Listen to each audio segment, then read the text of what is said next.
Oh, good. It still works. That's why it took me so long to do this.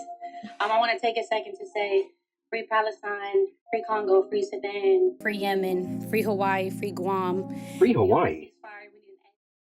From what?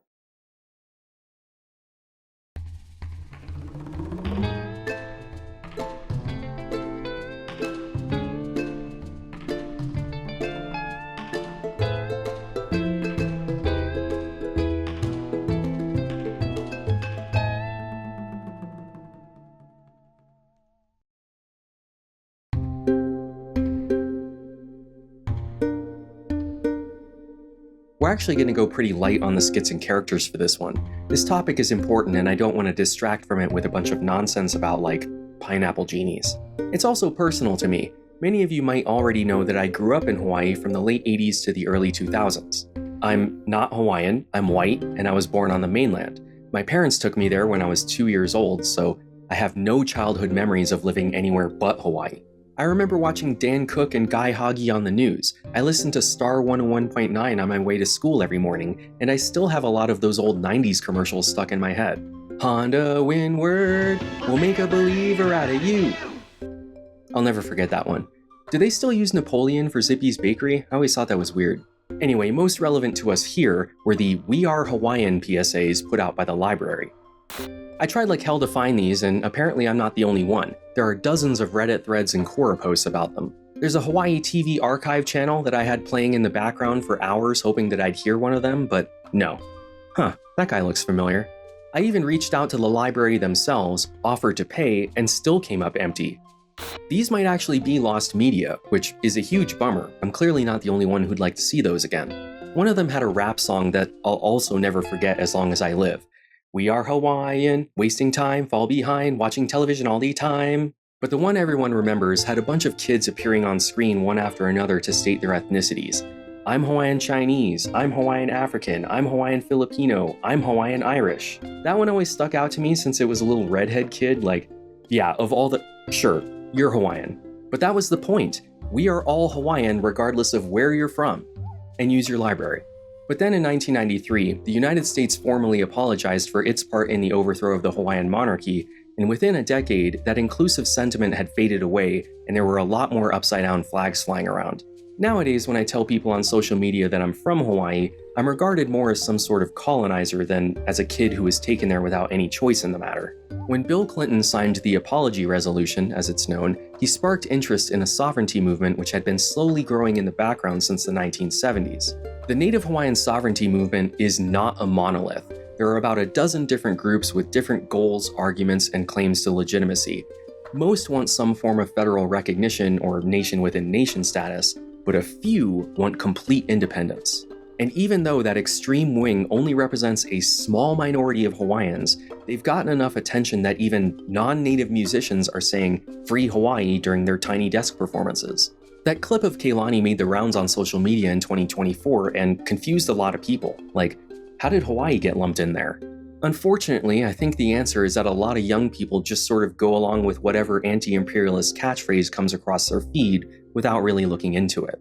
Since Free Tibet didn't make the list, I'm sure you can guess which feed they were looking at. I ended up in a few discussions because of that clip, or if I'm being honest, arguments, and it quickly became apparent that a lot of people don't know much about Hawaiian history. They might know about Kamehameha, the king who united the islands, and maybe Liliuokalani, the queen who was overthrown, but that's it. There's nothing about what happened in between. It seems that a lot of people fill in the blanks by taking whatever they know about Native Americans and assuming the same things were done to the Hawaiians. They think that America took the islands by force, stole the natives' land, Christianized them against their will, and outlawed their language and culture. This is the fate that Ricky Martin sang about during Bad Bunny's 2026 Super Bowl halftime show, not wanting Puerto Rico to lose its beaches, neighborhoods, and way of life. I don't want them to do to you what happened to Hawaii. And I hate to be too blunt here right at the beginning, but that's just not what happened in Hawaii, at least not the way you think. Hawaii was an independent kingdom for almost a century before it was annexed by the United States, and by that time, most of the Hawaiians were Christians who spoke English, and most of the land was owned by foreigners. The United States didn't come in, divide everything up, and sell it at rock-bottom prices to white homesteaders like they did with the Native Americans. The kings and chiefs of Hawaii did that decades before the overthrow. As a sovereign nation, Hawaii had a lot more agency than the other native groups you've learned about, and made a lot of changes to their society and culture by themselves. And that's what made me realize I needed to cover this topic, because, for better or worse, Hawaiian history is American history, and in terms of states, Hawaii has by far the most interesting story. You should know it better.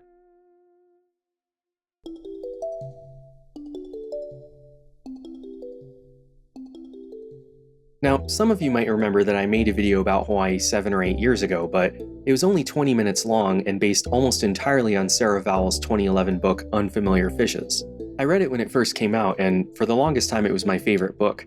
I gave a copy to my dad as a present, I recommended it to every friend who asked, and I've pushed it on the channel several times. I highly recommend the book Unfamiliar Fishes by Sarah Vowell. I really like Sarah Vowell's work, specifically Unfamiliar Fishes. I knew I was going to use it for this project, but having read it a few times already, I decided to put it off and consult other sources first. When I finally got around to it, I very quickly realized that that book fails to meet my current standards, which is why that old video is now unlisted, and no other reason. It basically tells the same story that I learned in elementary school, with a few additional nuggets that didn't really upset the narrative I already knew, which was what happened in Hawaii, but not necessarily why. Having grown up there, I was given a healthy dose of Hawaiian history in school. Every field trip was to a museum or cultural site. People would come to our class to teach us how to play the ipu and speak the language. Instead of school plays, we did luau's and May Day performances with chants, hulas, mock kings and queens, and all that. We'd have assemblies where local comedians like Frank De Lima would talk to us about inclusion and staying away from drugs, while cracking jokes about Portuguese people. I never really understood why he picked on them specifically. For reasons I'll get to much later, there actually is a sizable Portuguese population in Hawaii, which made 8-year-old me think that Portugal was a country in Asia rather than Europe. I mean, Japanese, Chinese, Portuguese, Vietnamese, it just fits with the naming scheme. The point being that this stuff was ubiquitous throughout my K-12 education, but especially in 4th and 8th grades when my social studies classes were entirely dedicated to Hawaiian history. I was told that a few schools still do this, but back then, pretty much every 4th grader in the state went on a special trip to the Big Island to see the volcanoes and more ancient cultural sites. So I was aware of the broad strokes of Hawaiian history before I opened my first book for this project, which was Captive Paradise by James Haley. But I definitely wasn't prepared for the unsanitized version of events that his book and the next several sources presented. A lot of that was new to me. Which kind of makes sense, right? Teachers and tour guides aren't going to tell a bunch of 8-year-olds that there had to be an election for the next king because the royal family pulled a Targaryen and weren't able to have any children. As part of my research for this project, I went back to Hawaii and visited a lot of those same museums and cultural sites I was taken to as a kid. I even took the guided tours. Turns out, they won't tell that stuff to adults either. The docents just give you the generic, "they died without an heir," which isn't a lie, that is technically what happened. But for some reason, you can really only find out why it happened by reading books. I read more books for this project than any 2 previous videos combined, from both the Western and Native Hawaiian perspectives, spanning 2 centuries of written work, everything from Sarah Vowell and James Haley to David Malo and Samuel Kamakau. I had to look into so many different sources because the more I read, the more gaps would appear. Each book would only tell part of the story, or just their version of events, or they exaggerated or left things out in order to fit a predetermined narrative, both pro and anti-American. For every video, I construct a timeline to combine the information from all my various sources. This one ended up being 84 pages long, by far the longest yet. Every source is written in a different color, so you can see they each had pieces of the puzzle, but nobody seems to have put them all together. There are books and documentaries about just Kamehameha's Unification or just the Overthrow, but they rarely connect them. Throughout the course of my research, I began to feel like people have been twisting Hawaiian history to suit their needs since the beginning, from anthropologists, missionaries, and politicians in the 1800s to modern pop historians, activists, and even well-meaning museum volunteers. At this point, I'm pretty convinced that the history of Hawaii is the most lied about history that I've covered, mostly by omission, but sometimes intentional obfuscation, and rarely straight up fabrication. That was most apparent during the guided tours that I took. One place would tell us this is how it all went down, and then across the street we heard a completely different story. It was really frustrating. To be fair, they probably don't anticipate someone like me who books tickets to 3 different places on the same day. Most tours probably only go to 1, if that, and depending on which site they visit, they could walk away with a very different impression of what happened. The way the stories are often told, you'll hear that some guy showed up out of nowhere to demand all of these ridiculous things, and isn't it awful that this big country was bullying poor little defenseless Hawaii?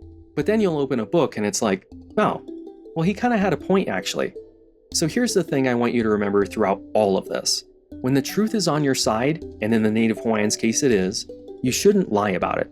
In fact, that only hurts your cause. If you're trying to win people over and they find out that you stretched a few numbers here and there, or misattributed who did something, or left out some important detail that changes the dynamic, they're going to dismiss you entirely. So I'm not going to do that.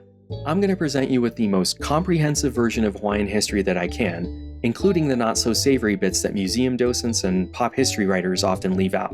Which is why this video on Hawaii isn't one video, it's 3. For the first time in my YouTube career, a topic was too big to keep to a single video and too important to cut down. Mark Twain once said, "If I had more time, I would have written a shorter letter." Well, I spent well over a year researching and writing this before I hit record, and I can assure you, this is as short as it gets. And this isn't me announcing that I'm going to start work on a series on Hawaiian history that'll take another year or whatever. It's already done. That's where I've been. I worked on all 3 of these at the same time. A draft of part 2 is already available on Patreon. Patreon is really the only way I fund these videos now, but I'll talk about that more at the end. In this first installment, I'll be discussing how Hawaii became an internationally recognized kingdom, which put Hawaiians in the unique position among native groups to shape their own destiny. As such, I won't be pretending that native Hawaiians were universally always the victims. They and their leaders were human beings just like everyone else. They had their own motivations, wants, and desires. Sometimes they made good decisions, and sometimes they made bad ones. On the flip side, while there were some genuinely good white foreigners in this story, others were pretty shady, especially near the end. Hawaii should not have been annexed in the way that it was. But my saying that doesn't change what happened, so I might as well try to explain why it happened. It's hard to say when the Hawaiian Islands were created because they've basically been forming ever since plate tectonics began. Looking at a topographical map, you can see them extending all the way up to Russia, though most of those have long since crumbled back into the ocean. Since the Pacific plate is moving northwest while the hot spot stays in the same place, the oldest islands are in the west and get younger as you move east. The 8 major islands that make up the state of Hawaii today are Niihau, Kauai, Oahu, Molokai, Lanai, Maui, Kaho'olawe, and Hawaii, otherwise known as the Big Island. Niihau first popped up from the water around 6 million years ago, and the Big Island is still actively growing today. I happened to be there during Kilauea's recent eruption and stayed in the volcano house. Unfortunately, I was there on a rather calm day. I could really only see the lava at night, so this is the best shot I could get. The next island in the chain will show up sometime in the next 10,000 years. When I was growing up, it was named Loihi, but they've since changed it to Kama'ehua Kanaloa. Apparently some people have early access and have already been leaving Google reviews for it. Hawaii is the northern tip of the Polynesian Triangle, with New Zealand or Aotearoa in the southwest, and Easter Island or Rapa Nui in the southeast. Everyone in this triangle has a shared culture and language. They observe the same gods, but in slightly different ways and with slightly different names. A Tahitian Maohi could very easily communicate with a Maori from New Zealand or a Kanaka Maoli from Hawaii. Each island chain also had their differences. Fiji was the only one with pottery, Tonga the only one with bows and arrows, the Maori and Marquesans were cannibals, and Tahiti and Hawaii were the only ones with feather cloaks. The mystery of how and when the Polynesians spread across the Pacific has been debated for 2 centuries, and as you can imagine, a lot of the 1800s historians who tried to figure it out had a lot of 1800s ideas about native peoples. We're not going to go through all of them here because I'm not going to waste your time with a bunch of theories that ended up being wrong, but you have no idea how much this complicates the historical record since all of it was published as fact. Hawaii was independently discovered 3 separate times by 3 different groups of people. The timing of the first group's arrival will vary widely depending on what source you're looking at, what method they used, and what eugenic anthropologists from the turn of the century they're referencing.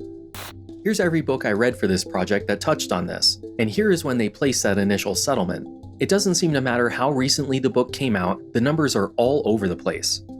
Even in Hawaii, you'll get different answers depending on where you go. The Bishop Museum will tell you it was 800 to 900 AD, and the Polynesian Cultural Center says it was 2,000 years ago. It's an absolute mess, but we can figure out the answer by looking at current academic research. Looking at papers that use the most modern radiocarbon and genetic methods, which I am citing on the screen right now, here is what we know. The Austronesians worked their way down Southeast Asia, and when they arrived in Fiji at about 900 BC, they had developed into the Lapita culture. They stayed there for almost 2,000 years, a period known as the Long Pause, and then spread out across the South Pacific, reaching Tahiti around the year 800 or 900 AD. Once there, they became the Polynesians we know today, and after only a few centuries, they sailed out from Tahiti in the center of the triangle to conquer the furthest reaches of the Pacific between 1000 and 1300 AD. This rapid expansion explains why Polynesian language and culture is so similar, despite being spread out across thousands of miles. The first people to discover Hawaii arrived from the Marquesas around the year 1000 AD, having traveled almost 2,400 miles. Funny enough, this is around the same time that the Vikings first landed in North America, but unlike them, once the Polynesians got to Hawaii, they did not and could not go back. Native Hawaiians are Polynesians. They come from a land they call Kahiki, which is the homeland, and many believe that to be Tahiti or the Marquesas. And perhaps we're here as early as 100 BC, perhaps a little bit later than that. Two-way voyaging continued for many centuries, and then by about the 12th or 13th century, Hawaiians were living here pretty much on their own. This documentary was made by a group of sovereignty activists and skews history to push their agenda. Not only did this professor just say that Hawaiians arrived in the BC times, way earlier than literally any other source I could find, but she said there was two-way voyaging for many centuries, something that isn't supported by any evidence, not archaeological, genetic, or even Hawaii's own oral history. Polynesian oral traditions don't really use calendars or dates. Instead, they tie events to people, so their histories are more accurately described as genealogies. So-and-so, who discovered the islands, begat so-and-so, who conquered the original inhabitants, and begat so-and-so, who tamed the volcano to become a demigod, and so on. They also mix mythological, legendary, and physical histories together. They make no distinction between gods, demigods, and real people, and often shift between them. Kahiki is the mythological homeland of the gods, not a literal place. Every Polynesian society believes in it and has slightly different names for it. The Tahitians call it Hawaii, and the Maori call it Hawaiiki.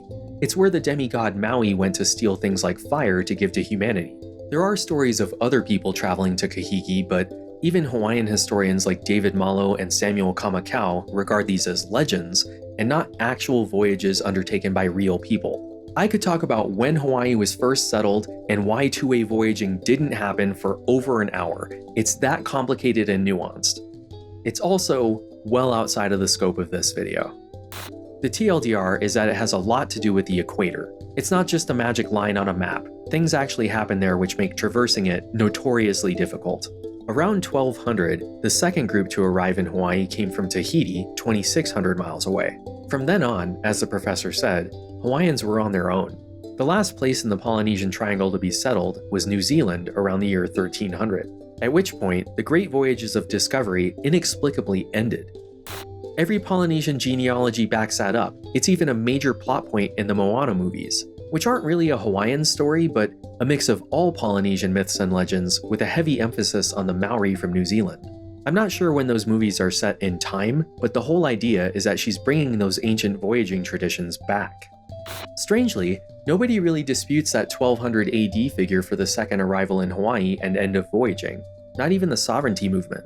Some people put it at 1150 or 1270, but we're talking about a difference of a few decades and not 1,000 years.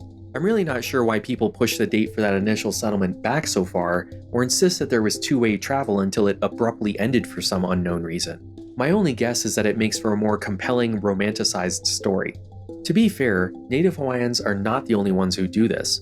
I've made several videos about the mythologized histories of other groups, including the United States. And let's not pretend like there aren't plenty of people who think legendary figures like King Arthur and Merlin were real, or that Eden and Atlantis were actual places. But this is a video about Hawaii, and even white historians go along with certain aspects of this narrative. Case in point, here's Sarah Vowell. The ancient Polynesians were some of the most skilled and talented natural-born navigators the world has ever known, which is how the natives of Tahiti and the Marquesas settled the Hawaiian Islands, eyeballing stars from their double-hulled canoes for 2,600 miles. Saying Polynesians are the most skilled and talented natural-born navigators is just as much of a racist stereotype as saying Native Americans are more attuned to nature. Indigenous people are not fantasy creatures with unique racial attributes. This is one of her many takes that got me to raise an eyebrow, but she's also not the only one to express that sentiment. Celestial navigation is a key piece of the Polynesian story, and what a lot of people get wrong about it was that it was mostly used for traveling between known locations. You can't use the stars to navigate to a place if you don't know it exists.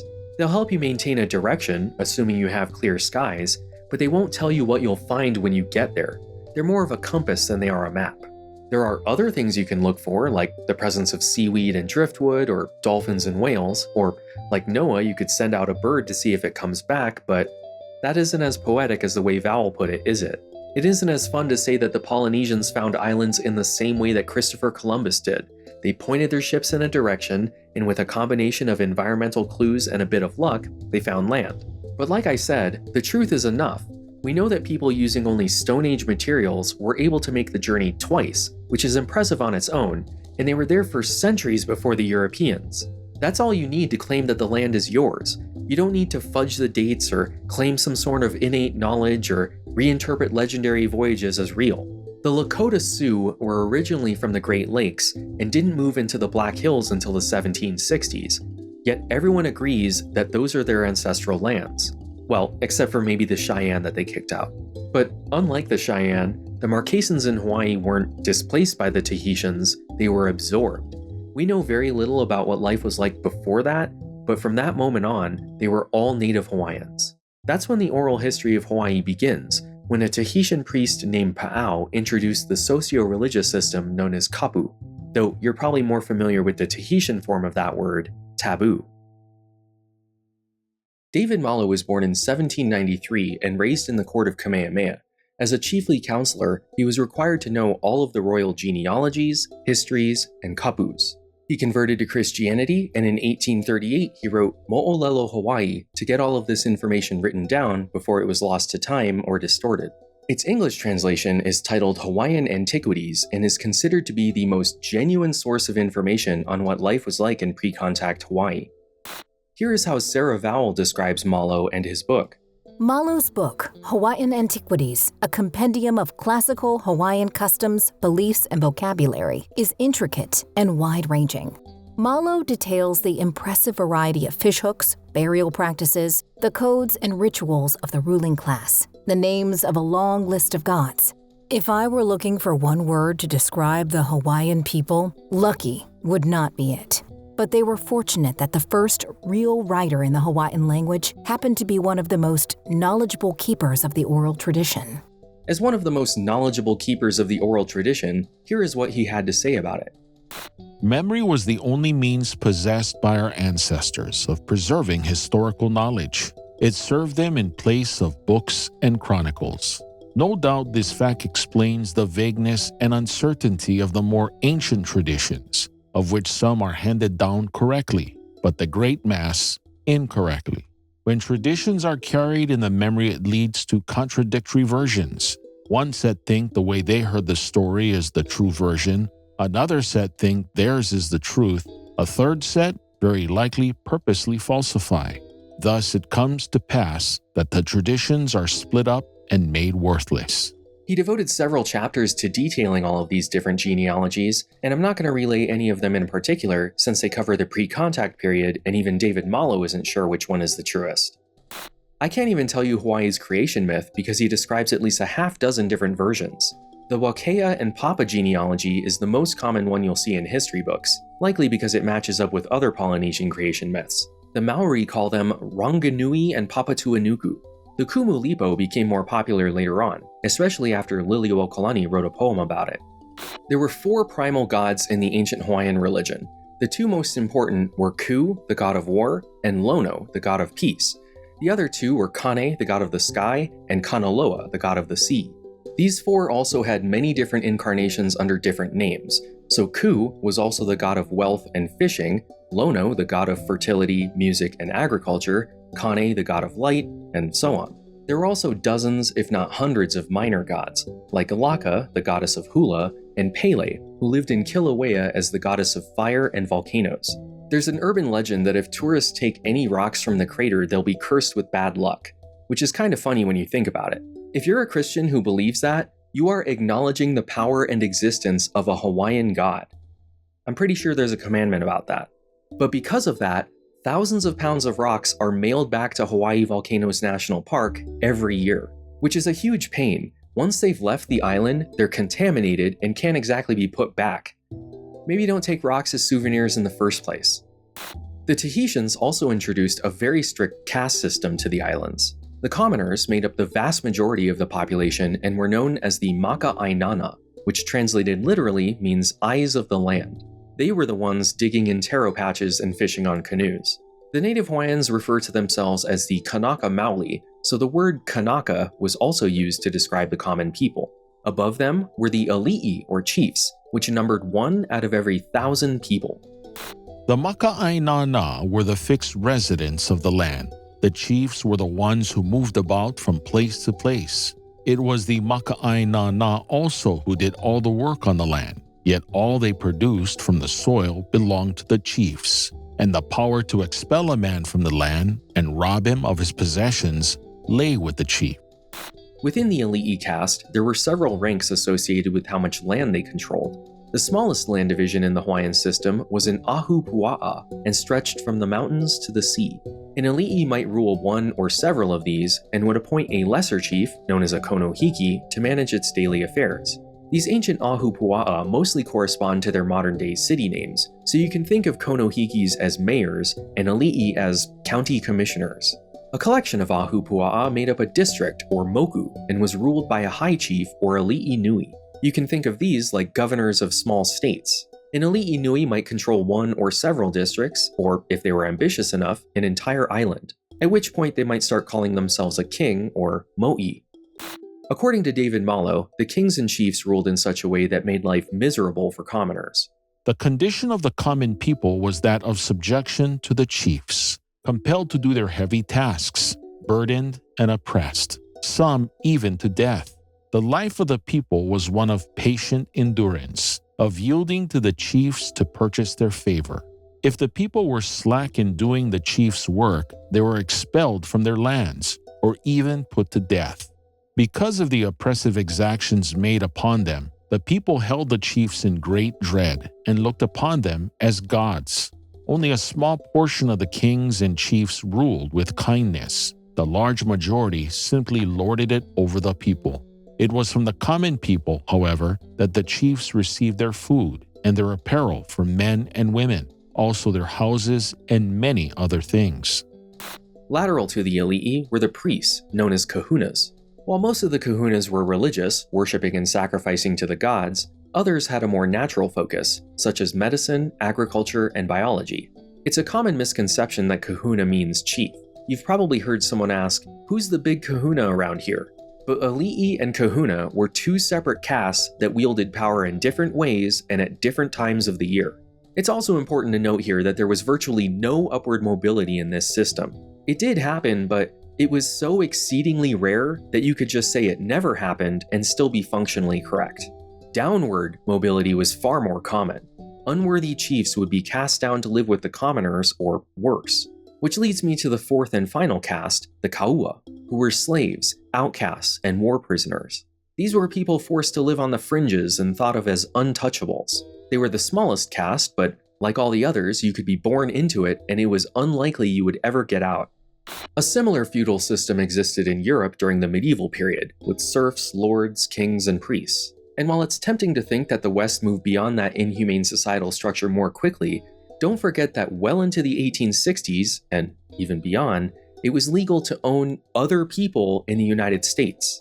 Hawaiian society and religion centered on the idea of mana, which is the life force or spiritual power within every person.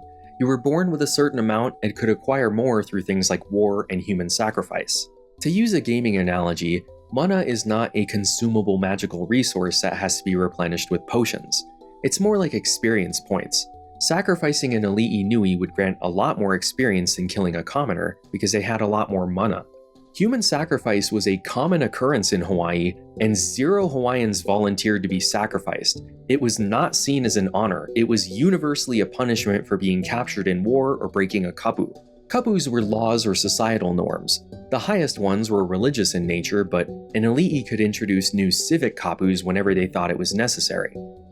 The punishment inflicted on those who violated the kapu of the chiefs was to be burned with fire until their bodies were reduced to ashes, or to be strangled or stoned to death. Thus it was that the kapus of the chiefs oppressed the whole people. I think it's important to remind you that during this same time period in Europe, they were pulling out each other's intestines, ripping off limbs with horses, and crushing people between iron plates. Hawaiians weren't doing anything particularly unusual in that regard. But the kapu system dictated every aspect of daily life. There were kapus about eating certain foods, seasonal hunting and fishing, cutting down trees, going to sacred areas, touching or looking at an ali'i, all kinds of things. Even leisure activities. Surfing was known as the sport of kings and was primarily reserved for the chiefly class, much like medieval jousting. Longboards were sacred objects, and the best surfing spots were declared kapu for the Kanakas. Instead, commoners used what we would now describe as boogie boards, and they were still way better at using them than any of us. While the usual attitude was that of reclining on the board face downwards with one or both arms folded and supporting the chest, such dexterity was attained by some that they could maintain their balance while sitting or even while standing erect, as the board was borne along at the full speed of the in-rolling breaker. The ali'i were also privileged enough to be allowed multiple spouses, while Kanakas typically only had one. And while women were restricted from certain activities and even foods, they were still seen as spiritually equal to men. They could have just as much mana, if not more, and could become political leaders in their own right. Women were not property and could not be ordered around. They had significantly more agency than Western women. It should also be noted that these marriages weren't nearly as binding as what we have today. Polygamy was common, and Hawaiians of every caste were quite sexually open. Even then, if a chief liked your spouse enough, they would probably take them too. If a man's wife was abducted from him, he would go to the king with the dog as a gift, appealing to him to cause the return of his wife, or the woman for the return of her husband. But the return of the wife or of the husband, if brought about, was caused by the gift of the dog, not in pursuance of any law. It's not exactly a peaceful paradise, but this is what life was like in the islands for almost 600 years before Hawaii was discovered for a third time. When yet another man arrived from Tahiti in 1778, the native Hawaiians referred to him as Kapena Kuke, but to everyone else, he was Captain Cook. James Cook is often thought of as the Columbus of the Pacific, but that's only true in the sense that he was a European explorer who told the world about all the new places he found. Just as a funny aside, this is the famous drawing of Captain Cook that you'll find when you Google him, and this is how he's presented in that activist documentary I showed you earlier. I mean, why not put horns and a goatee on him while you're at it? Cook was primarily an explorer, not a conqueror. Violent incidents did happen, but all things considered, Cook was legitimately one of the good ones. In fact, when he was making his maps, he insisted on using the local names for the islands he found. That's why Tahiti is named Tahiti and Hawaii is named Hawaii. Yeah, I should probably talk about why you keep pronouncing it that way, huh? When Cook arrived, Hawaii was broken up into 4 independent kingdoms. Onihau and Atua'i made up the first kingdom. Oahu was on its own and had by far the funniest anglicized name. Morotoi, Ranai, Maui, and Tahuroa made up the third, but most importantly for us, the fourth kingdom, Owaihi. While each island kept its individual native name, the Hawaiians had no name for the entire chain as a whole, so he dubbed them the Sandwich Islands, after the guy who sponsored the trip, the 4th Earl of Sandwich. Some native Hawaiian speakers today will insist that you call the place Hawaii and that the W is supposed to have a V sound. But Captain Cook knew what the letter V was. He used it in other places like Savai and Samoa. So why would he write down Oahi? Because that's what he heard. The Hawaiian language was not standardized yet. Every island had its own dialects and variations. I'll talk more about this later, but the W and V are allophones and are interchangeable. Hawaii and Hawaii are both proper pronunciations of the name. I'm going to be calling it Hawaii in these videos because that's the version I grew up with. This was Captain Cook's 3rd voyage to the Pacific. The first began in 1768 when he took a group of scientists to observe the transit of Venus in Tahiti, which he called Otahit. His second voyage started in 1772 with the goal of locating the ever-elusive supercontinent known as Terra Australis. His third voyage had a very different purpose and began in 1776, the same year America declared its independence. He left with 2 ships, the Resolution under his command and the Discovery under Captain Charles Clark. He was to travel to Tahiti and then proceed north to Alaska to search for the fabled Northwest Passage. On January 18, 1778, Cook's expedition sighted Oahu and later that day, Kauai. The expedition approached the village of Waimea on Kauai, and the Hawaiians came out to greet them in canoes. Cook didn't have any Polynesians with him on this leg of the journey, but because of their previous travels, several of his men knew Tahitian and were able to communicate with the Hawaiians just fine. They had from 3 to 6 men each, and, on their approach, we were agreeably surprised to find that they spoke the language of Otahit and of the other islands we had lately visited. It required but very little address to get them to come alongside, but no entreaties could prevail upon any of them to come on board. I tied some brass medals to a rope and gave them to those in one of the canoes, who, in return, tied some small mackerel to the rope as an equivalent. This was repeated, and some small nails or bits of iron, which they valued more than any other article, were given them. For these they exchanged more fish and a sweet potato, a sure sign that they had some notion of bartering, or, at least, of returning one present for another. The Hawaiians, and Polynesians at large, were still technically in the Stone Age. They didn't have any metal. They couldn't even dig it up from the ground if they wanted. There are no iron veins on volcanic islands. As a result, they really wanted to get their hands on the stuff. Sometimes, a single nail could be traded for a 40 or 50-pound pig.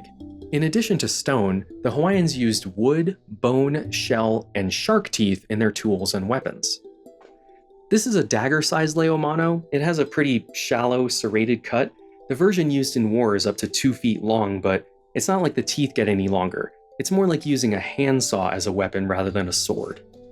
Hawaii makes an appearance in Civilization 7, and their special infantry unit is called the Leomano, which is the name of the weapon, not the actual warriors. Not really a mistake, they do that in other places too, but a fun piece of trivia for you. The expedition stayed for 2 weeks before continuing on to the west coast of America to begin their actual mission. After 9 months of searching for the passage, Cook's ships returned to Hawaii to wait out the winter. This time, he approached the island of Maui, where the locals had already heard stories about his visit the previous year.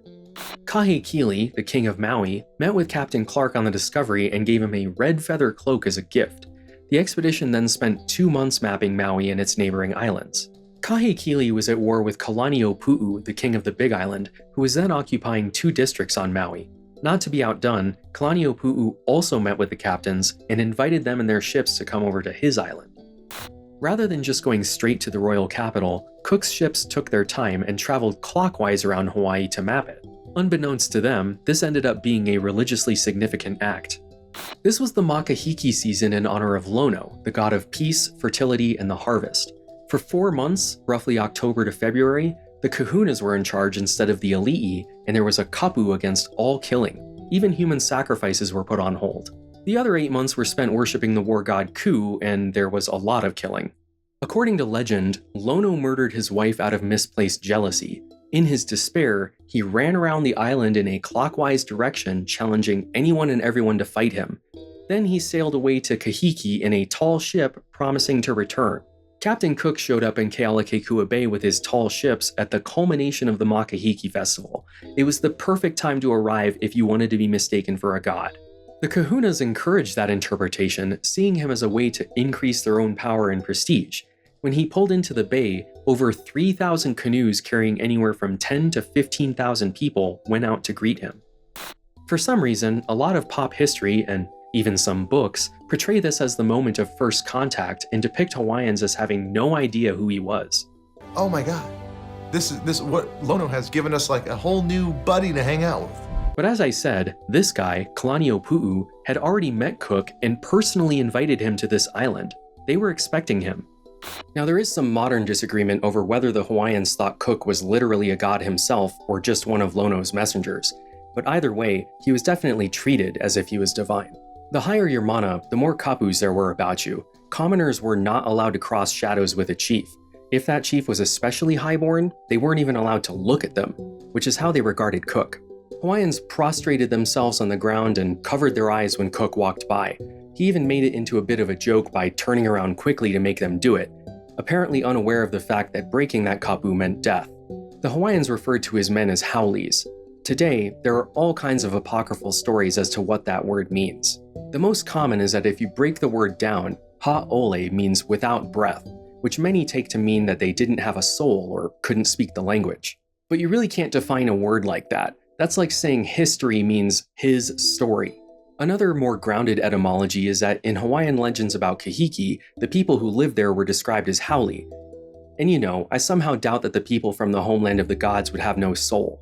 And since that's where Lono resides most of the year, it would make sense to call the men presumably sent by him haulis. So in that context, hauli just means foreigner, someone from a distant, faraway place. David Malo's book provides an additional definition. Every variety of pig went by a different name, with the white ones being called hauli. He doesn't mention whether these pigs have souls or not, so I assume it's just the color. Today, hauli is a derogatory term which combines all of those meanings to almost exclusively refer to white Americans. You know, the soulless white foreigners. It's kind of used as a racial slur like gringo. It's definitely not a good thing. Anyway, on January 25th, Kalaniʻopuʻu boarded the Resolution with his entourage, including his son Kivala'o and nephew Kamehameha. He then took off his own feather cloak and helmet to present them to Cook in recognition of his presumed divine status. Cook was given hikiau heiau to set up camp and start making astronomical charts, heiau being the Hawaiian word for temple. During the makahiki season, the heiau was dedicated to Lono, so it made sense to let Lono, or his messenger, use it while he was there. The rock platform still exists, though all the buildings have long since been taken down. One of the expedition's men died during the visit, and Cook held a Christian funeral for him at the site. In 1928, a monument commemorating that event was built, but by the time I got there, someone had removed the plaque and people were leaving offerings on it as if it was part of the heiau itself. Now, here's where I need to remind you that the native Hawaiians were people too. They had their own wants and desires, and that included sex.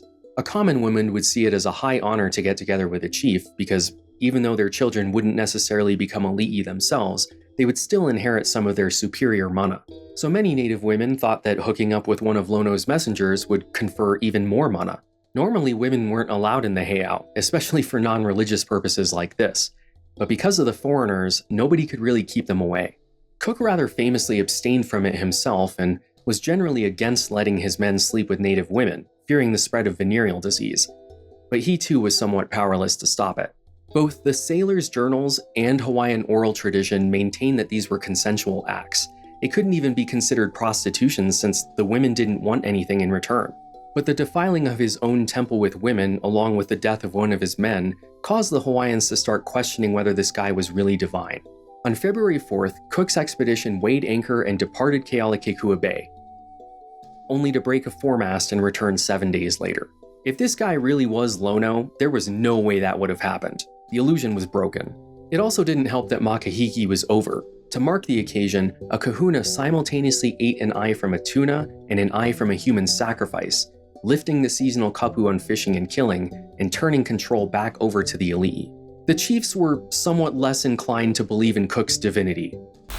Well, Cook shows back up and goes like, "Hey everybody, I'm back." And they're like, "Oh, why are you back?" Cook was just like, "Now, as your god, I demand you to fix my boat." Again, that's just not what happened. Cook made no demands of the locals. It was the British themselves who set about making repairs, and the Hawaiians constantly mocked and harassed them for it. One day, a few of them stole some iron from one of the ships and made it to shore. During the ensuing scuffle, a chief named Pelea was hit in the head with an oar by one of Cook's men. Pelea was an aikane of Kalaniʻopuʻu, meaning male lover. This wasn't a dirty secret. As I said, Hawaiians were open about their sexuality and often swung both ways. Get over it, it's 2026. But back in 1779, they couldn't get over it. This is how one of the sailors described it. "It's a disagreeable circumstance to the historian that truth obliges him to inform the world of a custom among the Hawaiians contrary to nature and odious to a delicate mind. The cohabitation is between the chiefs and the most beautiful males they can procure, about 17 years old. These youths follow them wherever they go, and are as narrowly looked after as the women in those countries where jealousy is so predominant a passion.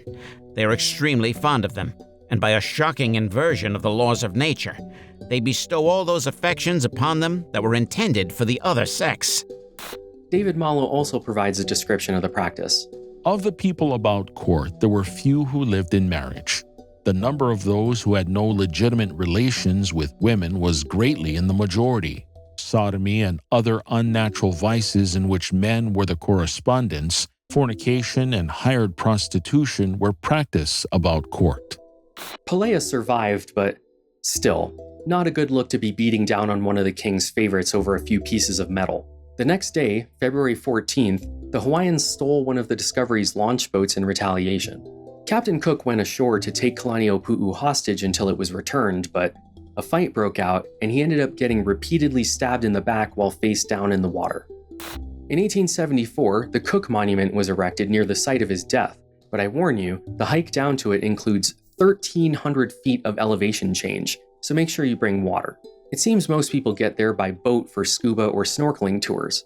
I grew up hearing that this was sovereign British territory. That fact is all over the internet, and it's even in Sarah Vowell's Unfamiliar Fishes. But that's just a story they tell tourists. It's owned and maintained by a British non-profit, not the government. It's not a sovereign British exclave. The Hawaiians held a funeral for Cook on par with those given to the highest chiefs, including baking him in an imu or underground oven to retrieve his bones. Bones, or iwi, are where a person's mana is stored. Most of Cook's were taken by natives to keep as religious relics, since possessing someone's bones conferred their mana to you. It's not all that different from how Catholics believe that the remains of saints contain some kind of divine power. Captain Clark demanded the Hawaiians give them back, and when he saw one of them waving around Cook's hat, he fired his cannons on the village. Many were injured, including a 20-year-old Kamehameha. Only a few pieces of Captain Cook could be scrounged up in return. Clark gave him a burial at sea, and the expedition left Hawaii for good on February 22, 1779. Upon their return to England, Cook became a folk hero, and accounts of his final voyage became bestsellers. The world took away two lessons from the story of Captain Cook. One, there are islands in the North Pacific, and two, they're populated by lusty women. Around December 1758, a boy named Pae'a was born in the Kohala district of the Big Island. A kahuna prophesied that the child would eventually conquer all of the chiefs, so King Alapa'i ordered him to be executed. Instead, he was secreted away and raised by another family. This was actually a pretty common practice in Hawaii known as hanai, and was usually done to strengthen ties between families. When he was 5 years old, his death sentence was rescinded and he was raised in the royal court, where he was somewhat of a loner, earning him the name Kamehameha, meaning the lonely one. His birthplace is marked on maps, but you can't actually get to it without trespassing on private land, so I didn't risk it. But from that spot, you can actually get a pretty clear view of Maui, which is only 30 miles away. In April 1782, 3 years after Cook's arrival, Kalaniʻopuʻu died and named his son Kivala'o as successor to the throne, and Kamehameha as keeper of the war god. The Western equivalent would be something like Defender of the Faith. Kamehameha wasn't happy with that station, and after some encouragement by 5 Kona chiefs who also felt slighted by Kivala'o, a war quickly broke out between the two. In the beginning, Kamehameha controlled Kohala, Kona, and Hamakua, while Kivala'o controlled the other 3 districts. Just a few months later, Kamehameha captured Ka'u, defeating and killing Kivala'o at the Battle of Moku Ohai. However, the war continued against Kivala'o's brother, Keoa, who still controlled Puna and Hilo. In 1785, Kamehameha married Ka'aumanu, who became his favorite wife, and added the Maui districts of Hana and Kipahulu to his domain. By this point, Kahekili had conquered Oahu, killing a majority of the chiefs and building a house out of their bones. The structure was named Kaualua, meaning slave pit. The message was that if you defy Kahekili, you will be treated lower than the least among their society. Despite that warning, Kamehameha invaded Maui in 1790 and defeated the army of Kahekili's son Kalani Kapule in the Iao Valley. The bodies were stacked so high that they literally blocked the stream, and it became known as the Battle of Kapani Vai, or the Damming of the Waters. Kamehameha was now fighting a war on 2 fronts, against his cousin Keoa on the Big Island, and against Kahekili on Maui. Kamehameha would gain a district here, lose one there, recapture that one, and around it went for years. Chief of War, the new series on Apple TV, is about these conflicts. Jason Momoa doesn't play Kamehameha. Instead, he's a chief named Ka'iana who was originally allied with Kahekili. Despite the show being marketed as historically accurate, it very much is not. In fact, it's illustrative of my entire thesis. In 1787, Ka'iyana willingly joined the crew of a trading vessel and went on a trip around the Pacific, visiting Alaska, China, and the Philippines. The show changes his motivation entirely. Instead, he's trying to escape some warriors, jumps off a cliff, is rescued by a passing British vessel, and is taken against his will. Hoi! Maui! It's all right, lad. Right, you're safe with us. We're not turning back. Doing that removes his agency and turns Native Hawaiians into passive victims of European colonial history, rather than being active participants in their own history. In this case, the truth isn't just enough, it's better. Wanting to go is far more brave and adventurous than how they portrayed him. The show really is a barrage of twisted kernels of truth like that. I'm not going to spend too much time debunking this piece of historical fiction, since I already did that with Cynical Historian over on his channel, and I'm not entirely sure this show will be getting a second season. They've twisted things so badly that I have no idea how they'll connect it to the actual history. Like, this very much mirrors a Native American Last of the Mohicans or Dancing with Wolves type narrative. Case in point, you won't be prepared to find out who this guy is or how they completely change his introduction to Hawaiian history. Lost. I'm lost. My crew. In 1790, the American trader Simon Metcalf came to the Kohala coast on the Big Island to trade aboard his ship the Eleanora. He was insulted by the chief Kamehameha and had him flogged on the deck. The Eleanora then sailed to Maui, where one of Metcalf's men was killed by Hawaiians stealing his rowboat. So Metcalf sailed to their village of Olovalu, invited the natives out to trade, and when their canoes were in range, he opened up with his cannons, killing over 100 people and injuring who knows how many others. Not a great guy, especially when you know that Olovalu was a pu'uhonua, or city of refuge.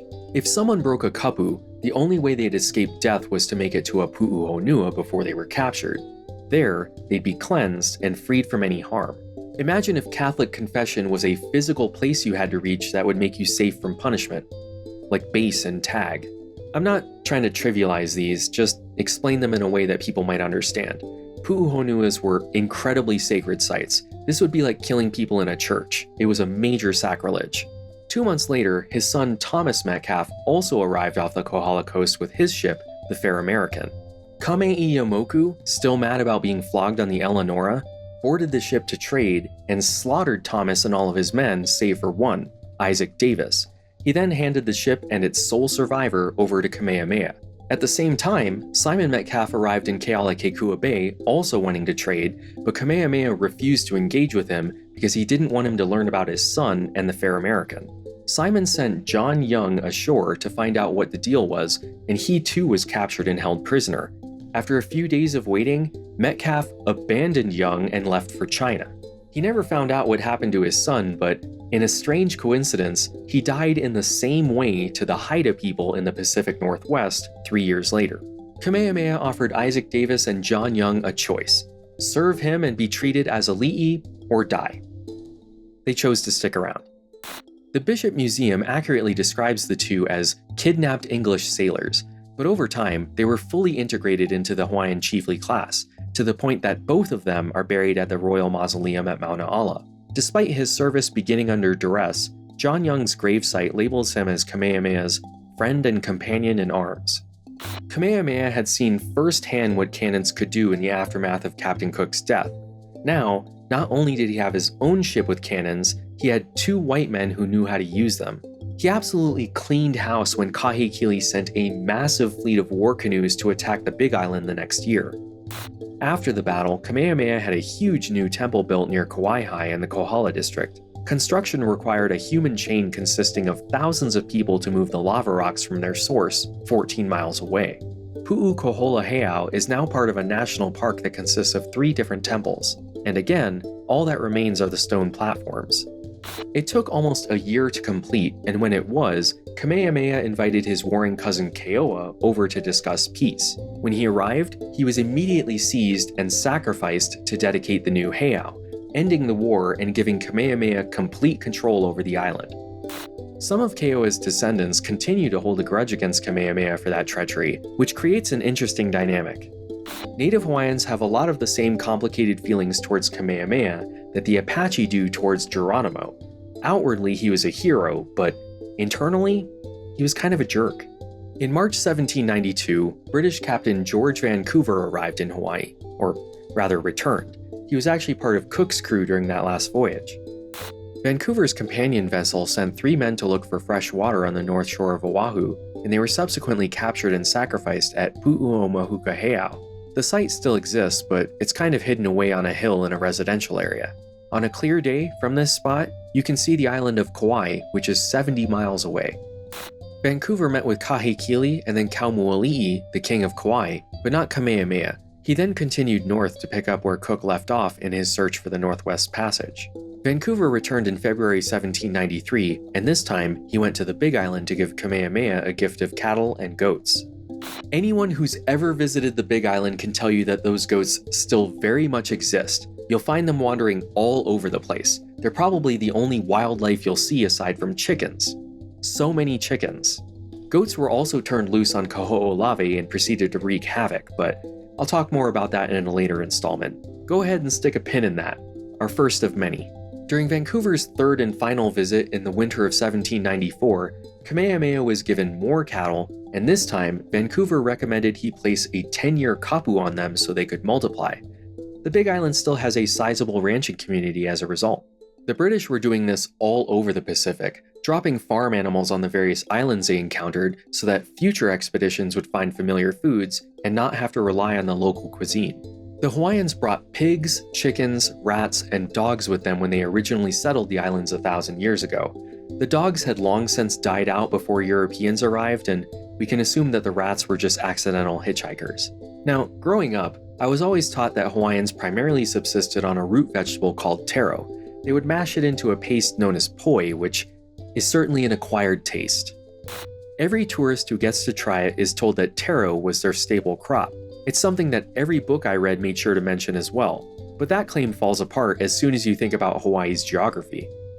Taro grows in paddies, like rice. It requires a ton of water, and every island has a wet windward side and a significantly larger, drier leeward side. Taro could only be grown in a few areas. Most other parts of the islands relied on sweet potatoes, breadfruit, coconuts, bananas, or sugarcane. But those aren't as exotic as taro, so taro gets all the glory. It was during this final visit by Vancouver that Kamehameha ceded his islands to Great Britain and was presented with a British flag. A lot of people today insist that Kamehameha only meant to form a defensive alliance or make the islands a protectorate, and that he didn't fully understand what cession meant, which is strangely infantilizing and factually incorrect. From Vancouver's own journal of that voyage. In the forenoon, the king and queen, accompanied by the high chiefs, all assembled on board the Discovery for the purpose of formally ceding and surrendering the island of Hawaii to me for his Britannic Majesty. And the whole party declared their consent by saying that they were no longer Tanata no Hawaii, the people of Hawaii, but Tanata no Britanni, the people of Britain. The following inscription on copper was deposited in a very conspicuous place at the royal residence. On the 25th of February 1794, Tama'ama'a, king of Hawaii, in council with the principal chiefs of the island, assembled on board the Discovery in Karakakua Bay, and in the presence of George Vancouver, unanimously ceded the said island of Hawaii to his Britannic Majesty and acknowledged themselves to be subjects of Great Britain. It's tempting to think that Vancouver was lying, but for years afterward, Kamehameha wrote letters to King George III, lamenting that he couldn't send any warriors to help him in his war against Napoleon, requesting more British flags, and referring to himself as your most devoted servant. This is an original letter from 1810. It was written by an English captain, but dictated and signed by Kamehameha himself, or Tama'ama'a as it was spelled at the time. Shortly after Vancouver left for good, Kahekili died and his kingdom passed to his son Kalani Kupule, who survived the damming of the waters. He had to fight a short war against his uncle Ka'eo to secure his reign, much like Kamehameha did against Kivala'o and Keoa. He won the final battle with the help of 3 western ships off the southern shore of Oahu.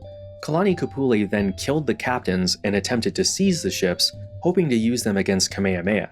Instead, the crews were able to take back control, sailed over to the Big Island, and gave Kamehameha all the weapons and ammo he wanted.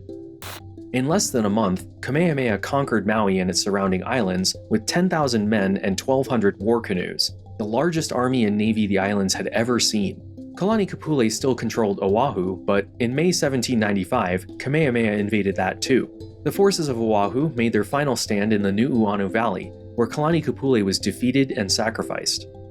The Battle of Nu'uanu looks like a scene ripped straight out of the movie 300. Hundreds of people were driven off the 1,000-foot cliff to their deaths. You'll notice that there are some women in this painting, which is historically accurate. Women often fought alongside their husbands. Today, the site has been turned into the Poly Lookout, and if you go there, you'll get some pretty stunning views of the windward side of the island. Knowing what happened here makes the sheer drop somewhat more terrifying though. The bodies of those who fell from the cliffs were simply left there, which was common practice at the time. Defeated forces were disgraced and not given proper burials. What made this instance particularly special was that just over a century later, around 800 remains were found while building the old Poly Road, which later became the Poly Highway in 1956. When I was growing up, a similar thing happened while they were building the H3 highway. Burial sites continue to be found all over the place. Ancient Hawaiians didn't have cemeteries as we think of them today. Since mana is stored in the bones, and possessing bones meant possessing that mana, people took great care to make sure that nobody found out where their relatives were buried. Ali'i were almost always buried in a cave protected by kabus. Kahunas were usually buried within their specific heiaus, but could also be placed in caves and other sacred sites. Kanakas, on the other hand, were buried wherever their family members could hide them, usually in sand dunes close to shore so they could decompose into the earth.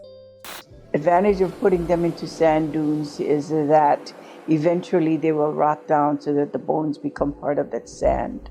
So the ocean and the things of land become one and the same within this sand dune. Unlike the ground where you can dig it up and you still have a sense of something being dug there. Sand dunes, you couldn't do that. Rot is kind of a strange word choice. That wouldn't have been my first pick, but there you go. This is from a different documentary made by Native Hawaiian activists regarding the burial ground issue, which aired on PBS. The point I'm trying to make is that when it comes to ancient battlegrounds and commoner burials, none of these sites were marked and have deliberately faded from memory. The only people who knew where they were didn't tell anyone and have long since passed away. They're not rediscovered until someone puts a shovel in the ground to build a highway, hotel, or house. It's not like they knowingly planned the route through a cemetery. When these remains are found, the state or museum comes out to handle them appropriately, often removing them to be reburied elsewhere. Anyway, after Kamehameha captured Oahu, the only two islands left to be conquered were Kauai and Ni'ihau, which were ruled by Kaumoali'i. In January 1796, Kamehameha sent a fleet of war canoes to capture Kauai, and they were lost in a storm. Or so he says. The people of Kauai claim that the army landed and was defeated on the beach. Either way, he failed. Later that year, he had to return to the Big Island to put down a rebellion by another one of Keoa's brothers, Namakeha from Hilo, who, like all the others, was defeated and sacrificed. Minor revolts continued across the island for several years. In 1802, a 10-year-old boy named Obookiah saw his parents get brutally murdered when Kamehameha's forces were raiding in Ka'u. He attempted to flee with his 3-month-old brother on his back when someone threw a spear, impaling his brother and leaving him wounded. The injured Obookiah was then taken captive, but when it was discovered that his uncle was a kahuna at Hikiau Heiau, he was sent there to be trained as a priest. Keep your eye on that one. Hawaiians often bring up one of Kamehameha's early decrees known as the Law of the Splintered Paddle as a way to portray him as exceptionally kind towards his people. I heard the story multiple times while growing up, so I might as well pass it on to you. Back in 1783, during his initial attempt to conquer the Big Island, Kamehameha was raiding near the coast when he attacked some fishermen and his foot got stuck in a crevice. He was then struck in the head with a paddle, shattering it and knocking him unconscious. I personally think that he made up the foot thing because he didn't want to admit that he was bested by a commoner, but that's just my opinion. When he regained consciousness, Kamehameha realized that he was the one in error, pardoned the fishermen, and placed a kapu against all further killing of civilians, a declaration known as Kanawai Mamala Hoi, or the Law of the Splintered Paddle. But as you just heard with Obookiah, they were still doing it some 20 years later. When an opposing army was defeated in battle, it was pretty common for the soldiers to sack the now defenseless village, killing and taking whatever they wanted. And to be fair, that's how it was done pretty much everywhere until fairly recently. But you don't get to claim that your leader was unusually kind and benevolent towards civilians, while also telling stories about Obookiah's parents being indiscriminately slaughtered. Things eventually calmed down, and by 1804, Kamehameha was preparing to take another crack at conquering Kauai. Unfortunately, he and his army came down with cholera, postponing the invasion. He ordered his kahunas to find out who was responsible for the outbreak. 3 men were found to have eaten foods that were under kapu, and they were sacrificed at Waikiki Heiau. Kamehameha spent the next several years trying to convince Kauai to come to Oahu to discuss peace, but everyone remembered what happened to Keoa at Kauai, so would you do it? Probably not, right? It wasn't until the spring of 1810 that the two finally met up. To ensure that there wouldn't be any trickery, they paddled their own canoes out into the open ocean to face each other one-on-one. At that meeting, Kauai joined the islands of Kauai and Niihau with the rest of Kamehameha's kingdom on the condition that he remain as their king. In other words, he ceded them and became a vassal king under Kamehameha, just as Kamehameha was under his Britannic Majesty, furthering the point that they all understood what a cession was. To this day, the people of Kauai don't like it when you refer to Kamehameha as the conqueror, because they weren't conquered at all. Which is fair. They joined in the same way that Dorne did in Game of Thrones. They even got to keep their own royalty. So finally, Kamehameha had united all the islands into a single kingdom, and since he was originally from the island of Hawaii, the entire thing was called the Kingdom of Hawaii. Interesting to think that if he was from Maui, we'd be talking about the Mauian Islands instead of the Hawaiian ones. Kamehameha then returned to his royal estate in Kona to rule his kingdom in relative peace. The site is now the Courtyard King Kamehameha Kona Beach Resort, and you better believe that's where I stayed during my research trip to the Big Island. They even had a 2/3 scale replica of the heiau that used to be there. Nathan Winship was an American trader who had dealings with both Kamehameha and Kauai, and at Kamehameha's request, he helped broker the peace deal between them. As a thank you for his service, Kamehameha gave Winship a total monopoly on the nascent sandalwood trade, while getting to keep 25% of the profits for himself. Sandalwood became Hawaii's only real export, which was primarily sold to China. Americans would arrive in Hawaii with goods to trade for sandalwood, which they'd take to China to trade for things like silk to bring back to the States. That arrangement lasted until the War of 1812, when the British blockaded all of Winship's American vessels from trading in the islands. Yeah, other things were happening in the world too. Hawaii didn't exist in a vacuum. At least not anymore. This was despite the fact that the British had never acknowledged or acted on Kamehameha's cession offer. They didn't send a governor, consul, garrison, or anything. So technically, in the eyes of Europe, the islands were still up for grabs. Knowing that, in 1816, the Russians started building a fort on Oahu. They were heavily involved in the fur trade in the Pacific Northwest and wanted to use Hawaii as a central trading post. The first foreign country to make a territorial claim on the islands wasn't Britain or America, it was Tsarist Russia. Kamehameha sent his British captive companion John Young to kick the Russians out and break up the fort. He got them to leave, but then he claimed it for Hawaii and renamed it Fort Kekuanohu. It's the reason Fort Street in downtown Honolulu is named Fort Street. It was taken down in 1857, but stood where the Aloha Tower exists today. After leaving Oahu, the Russians agreed to help Kauai overthrow Kamehameha and began constructing Fort Elizabeth near Waimea, where Captain Cook first landed. This one still exists on Kauai as a state park. See this outline of foliage? Those were the earthen walls of the old Star Fort. Kamehameha found out about this and ordered the Russians removed a second time. He presumably didn't learn about Kauai's plans because he kept on living and ruling as Kauai's king. But this event inspired Kamehameha to design his own flag as a way to deter any future claims or invasions. Everyone seems to think that Vancouver gave Kamehameha a Union Jack when he ceded the islands. It's in multiple books, including Unfamiliar Fishes, but it was actually a red ensign, which was the design most colonies used. Still believing that Hawaii was under British rule, Kamehameha took that flag and added blue and white stripes to it, making it look like this. I've seen a dozen different explanations for why he chose this red, white, and blue stripe pattern, and I'm not sure which one, if any, is true. Most versions involve them also wanting to be friendly with the United States and France. In 1845, they flipped the color scheme around and redesigned it with only 8 stripes, one for each island.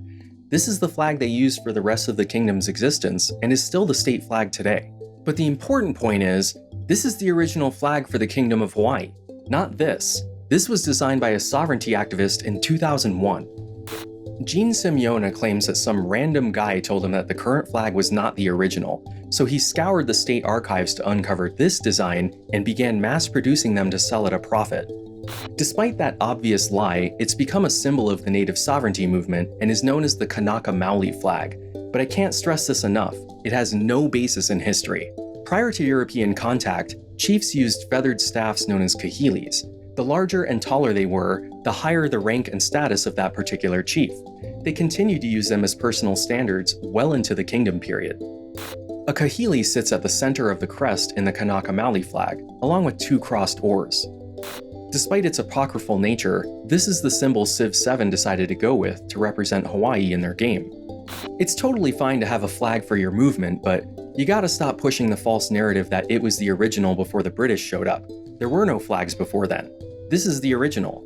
Before the Rasta flag was created, sovereignty activists flew, and still fly, this one upside down, showing the kingdom in distress. Yes, it does have colonial imagery. That was the point. Kamehameha was trying to signal that these islands were spoken for. If you're gonna blame anyone for the design, blame him. After all this, Kamehameha's health began to decline, and he refused to allow the kahunas to make human sacrifices to improve his condition, declaring that the people are kapu for the king. On May 8, 1819, Kamehameha died and the kingdom passed to his son Liholiho, who was not his firstborn, but was the highest ranking since his mother was Liliuokalani. Kamehameha had 34 other children by 18 of his 30 different wives. Liliuokalani was his most sacred wife, given to him after he captured Maui. She was spiritually the highest ranking ali'i in the kingdom because she was the product of a brother-sister relationship. A suitable partner for a chief of the highest rank was his own sister, begotten by the same father and mother as himself. And if the union bore fruit, the child would be a chief of the highest rank, so sacred that all who came into his presence must prostrate themselves. He was called divine, akua. Such an ali'i would not go abroad by day, but only at night, because if he went abroad in open day, everyone had to fall to the ground in an attitude of worship. Reminder that this is how they treated Cook, too. But Liliuokalani was of such a high rank that even Kamehameha had to prostrate himself and strip entirely naked in her presence. She gave him 3 children, all of whom outranked him since they had so much more mana. The eldest was Liholiho, followed by his brother Kauikeaoli and sister Nahi'enaena. Whenever a king died, people would often mutilate themselves in their grief, and kahunas would sacrifice people in their memory. But this time, Liholiho ordered that nobody be harmed or killed. Unlike previous kings, whose remains were typically put in above-ground caves and mausoleums, Kamehameha's bones were placed underwater in a secret cavern so that nobody could ever find them. When Captain Cook first arrived in 1778, he estimated that there were 300,000 Hawaiians living in the islands. When Kamehameha died, the population had been cut in half. Not only were thousands of people killed in battles and raids, but several times during his conquest, he ordered the mass culling of animals to punish the population. Tens of thousands died from the subsequent famines. It should be noted that aside from that cholera outbreak in 1804, Western diseases were still quite rare in the islands. They were so far away from everything else that if you boarded a ship while infected with smallpox or measles, you would either die or recover by the time you got there. That would eventually change as technology advanced, but at this point in history, Hawaii was still relatively safe. Kamehameha had also become addicted to the wealth generated by his monopoly on the sandalwood trade. He ordered Kanakas to abandon farming and fishing to cut down trees until more famines developed and he reversed course. By the time of his death, he had hoarded $250,000 from it. That's not adjusted for inflation, by the way, that's 1819 money. During Liholiho's ascension ceremony, his father's widow, Ka'ahumanu, made this declaration. O Liholiho, O chief, I make known to you what your father commanded me. Here are the chiefs and the men of your father. Here are the guns and the land. All the possessions are yours, but you and I shall rule this land together. Ka'ahumanu was a force to be reckoned with. She weighed around 500 pounds, and as Kamehameha's favorite, she was given a lot of political power during his reign. When he died, she claimed that he wanted her to continue in that position after his death. She summoned Liholiho and said, "Oh, chief, there are your lands. Those are your chiefs. Here are your guns. But you and I will rule together." And that's not what she meant. She meant, I will rule. And if you're smart, you'll stay out of my way. She was, for all intent and purposes, the sole ruler of the island. Liholiho was the puppet king. She declared herself to be Kuhina Nui, a position that had never existed before this moment. It was a sort of regent or co-ruler. Liholiho had no real choice but to accept her terms and became Kamehameha II. It was customary after the death of a king for the successor to redistribute lands to the chiefs most loyal to him, which almost always resulted in a war when one chief tried to take more than was allotted. Ka'ahumanu and Liholiho wanted to prevent that from happening. They were quite happy with the current power structure and had no intention of giving it up. Instead, Kamehameha II relinquished the royal monopoly on sandalwood that Kamehameha I established, allowing individual chiefs to enter the trade for themselves, which I'm sure will have no negative consequences later on. That didn't quite satisfy everyone though. Liliuokalani, the man named by Kamehameha to take his old position as keeper of the war god, still wanted the land to be redistributed. I bet you can guess where this is headed, but probably not how they get there. Ka'ahumanu decided that the only way to secure the kingdom and end the old squabbles was to end the old ways entirely. So when Makahiki approached that year, she hatched a plan. At the first royal feast of the season, Ka'ahumanu told Liholiho, "If you wish to observe kapu, it is well, and we will not molest you. But as for me and my people, we intend to be free from kapu. We intend that the husband's food and the wife's food shall be cooked in the same oven, and that they shall be permitted to eat from the same calabash. We intend to eat pork and bananas and coconuts. If you think differently, you are at liberty to do so. But for me and my people, we are resolved to be free. Let us henceforth disregard kapu." Let us disregard kapu, the system that had governed Hawaii for hundreds of years. When she says my people, she's referring to women. Women were not allowed to eat pork, bananas, or coconuts. There were actually dozens of fish, berries, and other foods that were also off limits, and the punishment for eating any of those things was death. But the highest kapu of all was that men and women were not permitted to eat in the same room together, and their food had to be prepared separately. It was known as the ai kapu. As soon as Ka'ahumanu sat down to eat at the royal banquet, Liholiho stood up and bailed. That was a bridge too far for him. So his mother, Keopuolani, the highest ranking person in the islands, brought out her other son, the 6-year-old Kauikeauli, and they all ate together. That didn't end the system though, that just meant that all of these people were defying the gods and needed to be punished. Was Liholiho going to let his mother, brother, Kuhina Nui, and everyone else be put to death? Of course not. So a few weeks later he arranged for another feast, this time with 2 tables, one for the men and one for the women. Here's Ka'ahumanu's account of the event. After the guests were seated and had begun to eat, the king took 2 or 3 turns round each table as if to see what passed at each. And then suddenly, and without any previous warning to any but those in the secret, seated himself in a vacant chair at the women's table and began to eat voraciously, but was evidently much perturbed. The guests, astonished at this act, clapped their hands and cried out, "Ainoa, the eating kapu is broken!" The earth didn't shatter, the sea didn't evaporate, and the volcanoes didn't explode. Everything was fine. That historic meal, known as the Ainoa, took place sometime around the end of October or beginning of November. At the end of it, Liholiho ordered that the idols be burned, the heiaus be demolished, and kahunaism be outlawed. The one date that we know for sure is that by November 6, 1819, word had reached Oahu that people could eat freely and kapu was dead. So you can imagine if everybody went into all the churches in your neighborhood, broke up the churches, broke up the images, knocked down all the crosses, and said God no longer exists. This is exactly what happened to the Hawaiians. Words cannot describe how significant this was. In fact, the absence of a certain word makes this event especially unique. Have you noticed that I haven't mentioned missionaries even once? That's because there weren't any. The Hawaiians were the ones who went into the neighborhoods to break up the churches and knock down the images. Not missionaries and not foreigners.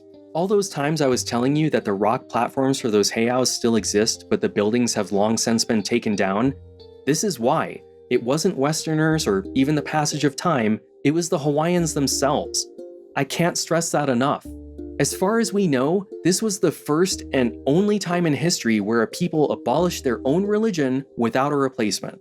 Everyone else abandoned their native religion to convert to something else, usually Christianity, which is what happened to the Tahitians and their taboo system around the same time. The Hawaiians did it of their own accord, apropos of nothing, which right away goes against the idea that they were stripped of their religion by the US government, or even just American Christians. It was their own royalty without any outside influence that abolished kapu. And if I can be honest for a moment, good. Look, all cultures are valid, but not necessarily all practices. Any system where you could be put to death for stepping on someone's shadow or catching a fish out of season should be abolished. Actually, you didn't even have to do that. You could be sacrificed for just being in the wrong place at the wrong time. Kapi'olani was one of the women who conspired with Ka'uhumanu and Keopuolani to end kapu. She was an ali'i nui of the Hilo district, and when she was a child, she ate a banana, which was forbidden. Since she was a highborn, they obviously didn't want to kill her, so her favorite servant, a boy named Mao, was put to death in her place. Yeah, that'll show her for breaking the rules. I'm glad this system is gone. If it existed today, I would support military action to stop it. Which is exactly what the king did. He sent his own troops to put down the religion's final supporters. Liliuokalani, keeper of the war god, thought that the royal court had committed the ultimate blasphemy and began a rebellion. Which makes sense, right? Of all people, the defender of the faith would be the one to fight to keep the old system around. That's kind of the whole point of that position. In December 1819, Liholiho dispatched an army under his prime minister Kalani Moku to meet Keokuolani's forces at Kuamo'o. It's said that Ka'uhumanu herself manned a cannon during the battle, and the rebellious forces were easily defeated. Kekuaokalani was killed by musket fire along with his wife Manono, and they were buried somewhere in the lava rocks here. It's now a historic site and burial ground. The sign out front accurately details what happened here and why, but this place isn't really frequented by tourists. It's kind of out of the way, and there are plenty of other places to go if you want to see a lava field. But it's on this spot that the kingdom was finally united for good. There would never be another significant rebellion, and power was now consolidated within the Ali'i caste. The seasonal shift to the kahunas would no longer take place. Remember Obookiah? I told you to keep your eye on him.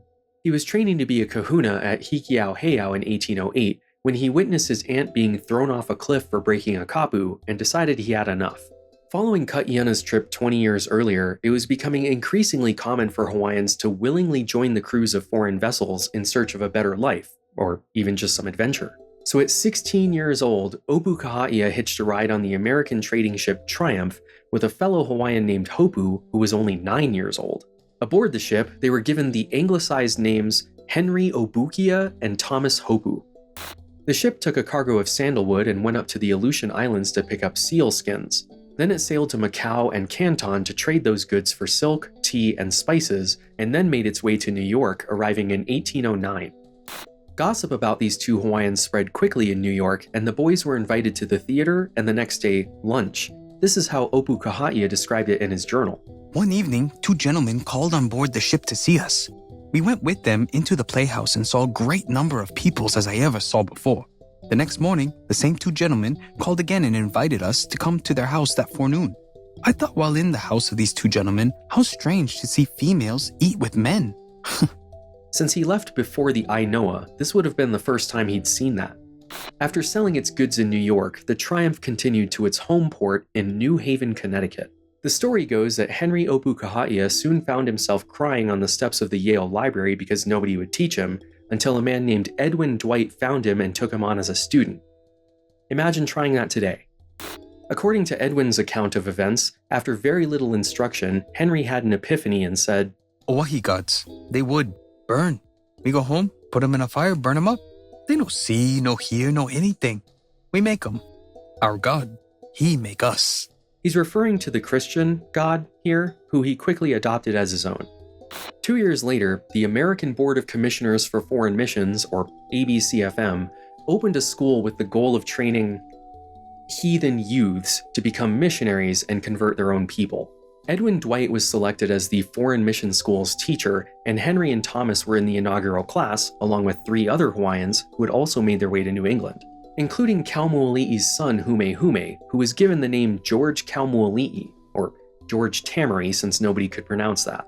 Obookiah was Edwin's personal favorite and showed the most promise until February 17, 1818, when he died of typhus. The 4 other Hawaiians vowed to continue the cause, but the ABCFM had a hard time drumming up support for a mission. So Edwin Dwight compiled Obookiah's journals and letters and published Memoirs of Henry Obookiah shortly after his death. This was the first of two incredibly important books that dramatically changed the course of Hawaiian history.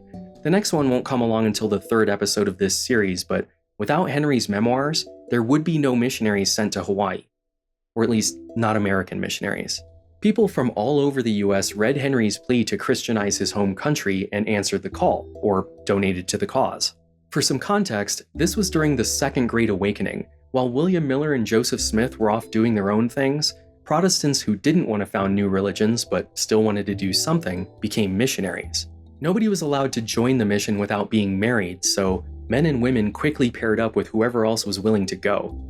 Kinda reminds me of guys in the military getting ready to deploy. The Sandwich Islands mission was formally organized under Reverend Hiram Bingham with only 23 members, 14 missionaries, 5 children, and 4 Hawaiians.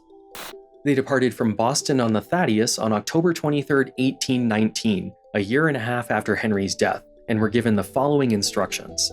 You are to aim at nothing short of covering those islands with fruitful fields and pleasant dwellings and schools and churches, to obtain an adequate knowledge of the language of the people, to make them acquainted with letters, to give them the Bible with skill to read it, to turn them from their barbarous courses and habits, to convert them from their idolatries and superstitions and vices, to the living and redeeming God. That all sounds like pretty standard missionary stuff, right? But here's the important bit. You will withhold yourselves entirely from all interference and intermeddling with the political affairs and party concerns of the nation of people among whom you reside, paying proper respect to the powers that be, and rendering tribute where tribute is due. They were specifically told not to meddle in the internal affairs of Hawaii, and despite what you may have heard, they didn't, at least not directly. Their Christian influence on the native Hawaiians had an obvious impact, and then eventually their descendants would get a little too involved, but that's a story for later. It's important to remember that these initial missionaries were volunteers sent by a church. They weren't colonizers or settlers sent by any government. The United States had no interest in taking over a bunch of islands on the other side of the world. This was 1819. The newest state was Illinois. The only thing west of the Mississippi was Louisiana, and that barely counts since the river cuts right through it. Florida still belonged to the Spanish, the Indian Removal Act and Trail of Tears hadn't happened yet. The United States was nowhere near being an expansionist empire. Not yet, anyway. The Thaddeus made the journey around Cape Horn and sighted the Big Island on March 30th, 1820, 160 days after they left New England. They sent a boat ashore to ask for permission to land and received this reply. Kamehameha is dead. Liholiho is king. The kapus are abolished. The heiaus destroyed. The idols burned. The supporters of the old order have been overthrown in battle. Yeah, all that stuff I told you about the kapu system being abolished, that was 5 or 6 months before the missionaries arrived. I don't believe in divine providence, but the missionaries sure did. With news of King Kamehameha's death, that the worship of idolatry and other heathenish customs are entirely abolished. Such glad news we were not prepared to receive. Truly, the Lord hath gone before us in mercy. When the Pilgrims first landed in New England, they said the people had no religion because they were racists who didn't recognize Native American practices as a religion. But when these missionaries arrived in Hawaii, they legitimately had no religion. The people were still spiritual, they still believed in mana, and the kingdom still had laws that they called kapus, but the gods, temples, priests, and human sacrifices were all gone. Now, before we move on in the story, I need to bring up this one specific quote from Unfamiliar Fishes. I seem to have a section like this in every one of my videos now. When Kamehameha ceded the islands to George Vancouver, he also granted the Englishmen permission to send missionaries, British missionaries. So when the American missionaries showed up in 1820, Keanu Sai said the chiefs knew missionaries were coming. The problem they had was that they weren't British. That's why they made them sit there off the coast and said, "You're going to sit there until we find out what we're going to do with you," because that could affect their allegiance to Great Britain. So John Young, an Englishman who was a trusted advisor to the Kamehamehas, was told to go on the ship, find out who they are, why they are here. And then he came back and he said, same religion, different nationality. This is one of those stories that sounds just a little too cute and quirky to be true. I'm not sure how I knew that, but it just ties together too nicely, you know? And the more I looked into it, the more this paragraph made me realize that this book, my favorite book, was full of shit. There are so many red flags. The first thing I noticed was this. Vancouver's last visit was in 1794. You're telling me that when American missionaries showed up 26 years later, the chiefs were like, "Ah, yes, we were expecting you, but what's with the funny accents?" Come on. Most of the information she's presenting in this paragraph, and most of the book, are actually just quotes from interviews. It didn't come from Kuykendall page 324 or whatever, it's, "Here's what Keanu Sai told me." So the next obvious question is, who is Keanu Sai? She introduces him as a Hawaiian historian, but upon Googling him, I learned that he's a prominent sovereignty activist with a PhD in political science. He's currently the acting Minister of the Interior and Minister of Foreign Affairs for the Hawaiian Kingdom government, one of the many sovereignty groups claiming to be the legitimate continuation of the Old Kingdom. After learning that, everything he said in the book became suspect, which made me dig into the claim even more. His dissertation is available online. In it, he argues that the native Hawaiians are not indigenous people taken over by the United States, but rather nationals of an extant and otherwise occupied Hawaiian state. Here's the part where he makes the claim about Kamehameha asking Vancouver to send missionaries. According to Hopkins, Kamehameha also requested of Vancouver that on his return to England, he would procure religious instructors to be sent to them from the country of which they now considered themselves subjects. Okay, so I go to the Library of Congress and find Hopkins' book. Here's the quote, just as it appears in the dissertation. Hopkins doesn't have footnotes or citations because this was written in 1862, but just a page or two earlier, he references James Jackson Jarvis, who he describes as a candid and industrious historian, but an American citizen. You'll see why that's important in a moment.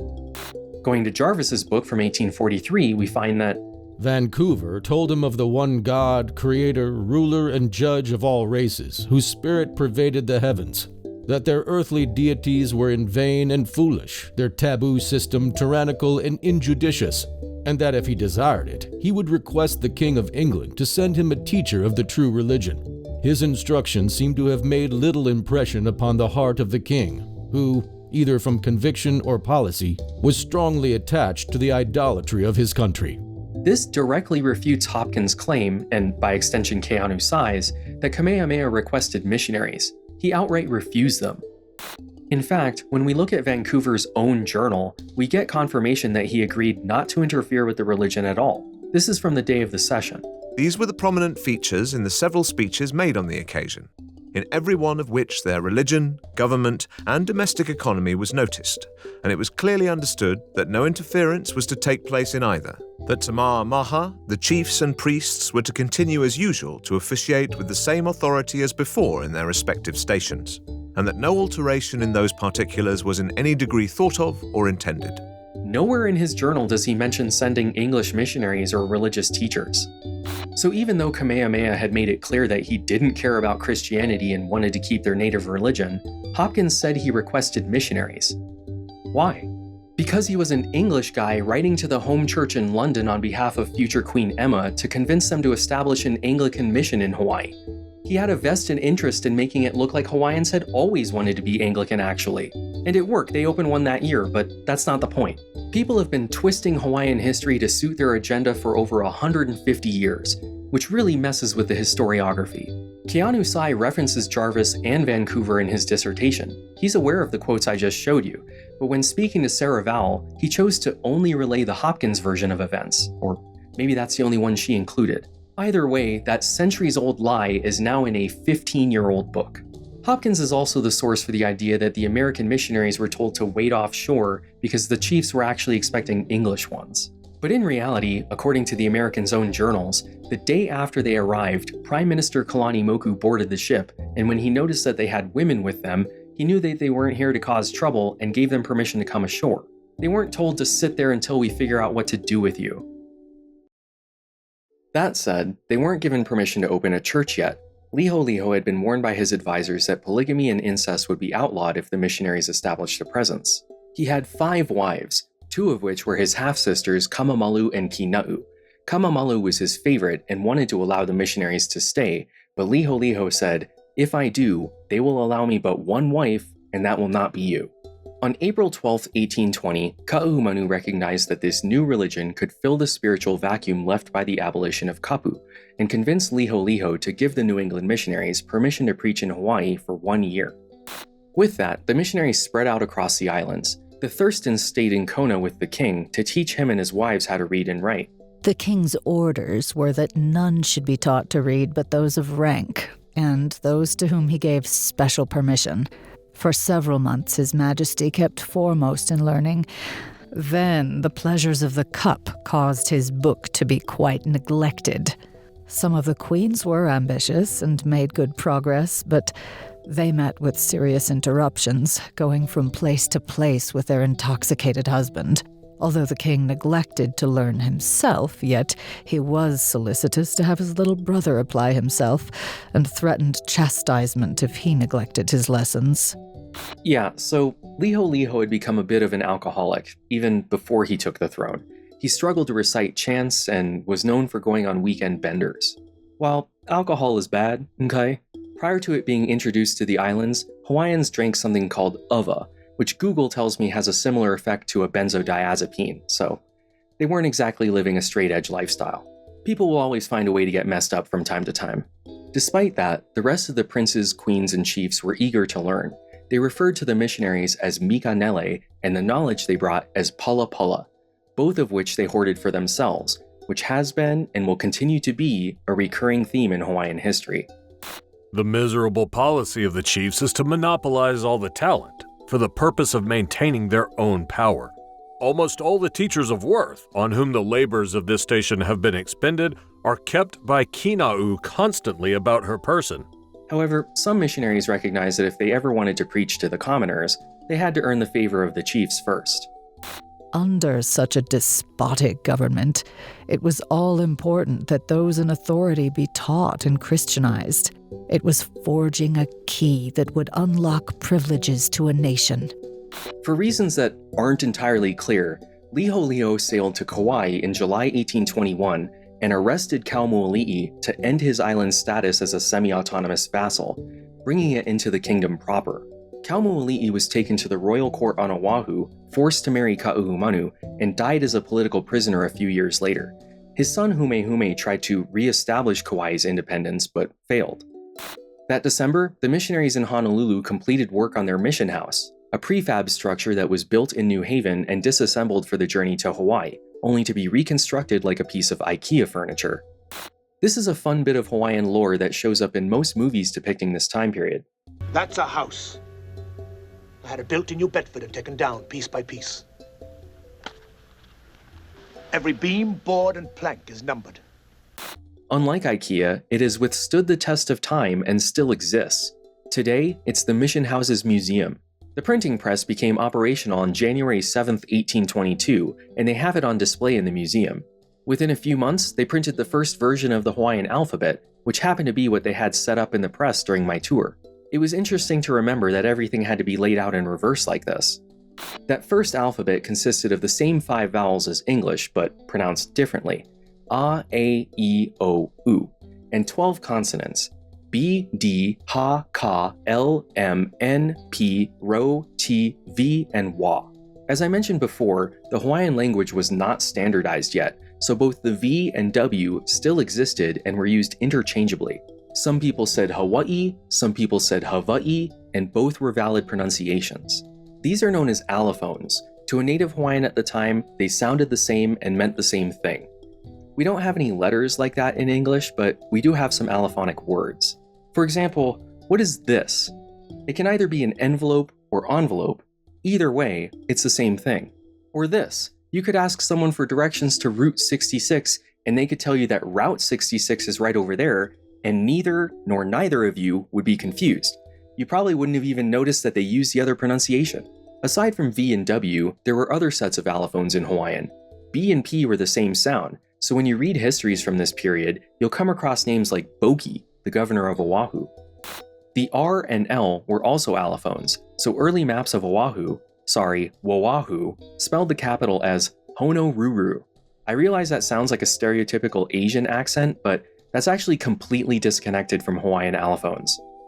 T and K were also the same sounds, so this is how Liholiho, Kamehameha II, signed his name. In 1826, the alphabet was simplified and all of the allophones were dropped. This alphabet is still in use today and has the same 5 vowels, A, A, E, O, U, and only 7 consonants, Ha, Ka, L, M, N, P, and Wa. So this is how Kamehameha III signed his name when he came to power. Even with standardization, the W can still be pronounced either way, which remains a point of contention. It's kind of all over the place, but in my experience, the general rule seems to be that when it's surrounded by the letter A, it carries the W sound. If there are any other letters, it's the V sound. So this city is pronounced Eva, and the word for bones is Evi. But take this place. I've said it before, and you might think it should be Kawai'i, but really... And to me, that was the lesson in Kawai'i. Or this one, Kawaiaha'o Church? No. This is Kawaiaha'o Church. Even if it's at the beginning of a word, it's still a W sound. Nobody pronounces it Waikiki. So we're in the middle of Waikiki, and Waikiki, there's like a lot of development. The only word that seems to consistently go against that rule among native speakers is Hawai'i. Over 2,000 years ago, my ancestors discovered these islands and named it Hawaii. I kind of think that the Hawaii thing is a form of gatekeeping. It's just an excuse for some people to call others ignorant when both are proper pronunciations. I'm just going to leave it at that. In addition to those 12 letters, there's a special character known as the okina, which is a backwards, upside-down apostrophe that represents a glottal stop between vowel sounds, as in kivala'o, kina'u, and ka'eo. Without the okinas, you would pronounce these as kivalao, kinao, and kaio, which have completely different meanings. You'll also see it between any repeated vowels, as in ka'ahumanu, ali'i, and kaho'olave. You would never see 2 A's or 2 I's next to each other without an okina, unless you're reading anything from before the 1970s when the okina was formally adopted into the written language. That's why the state's name is written like that, not out of disrespect for native languages, but because the Kingdom of Hawaii, while pronounced Hawaii, was always written without it. Before the 70s, all of these words and names were rendered like this, and you were just expected to know where the breaks were, much like silent letters in English. Which is an apt analogy, since the okina almost for sure started off as a K that eventually went silent. In Tahitian, this statue would be called a tiki, but in Hawaiian, it's a ki'i. That's how closely related these languages are. T becomes K, and K becomes an okina.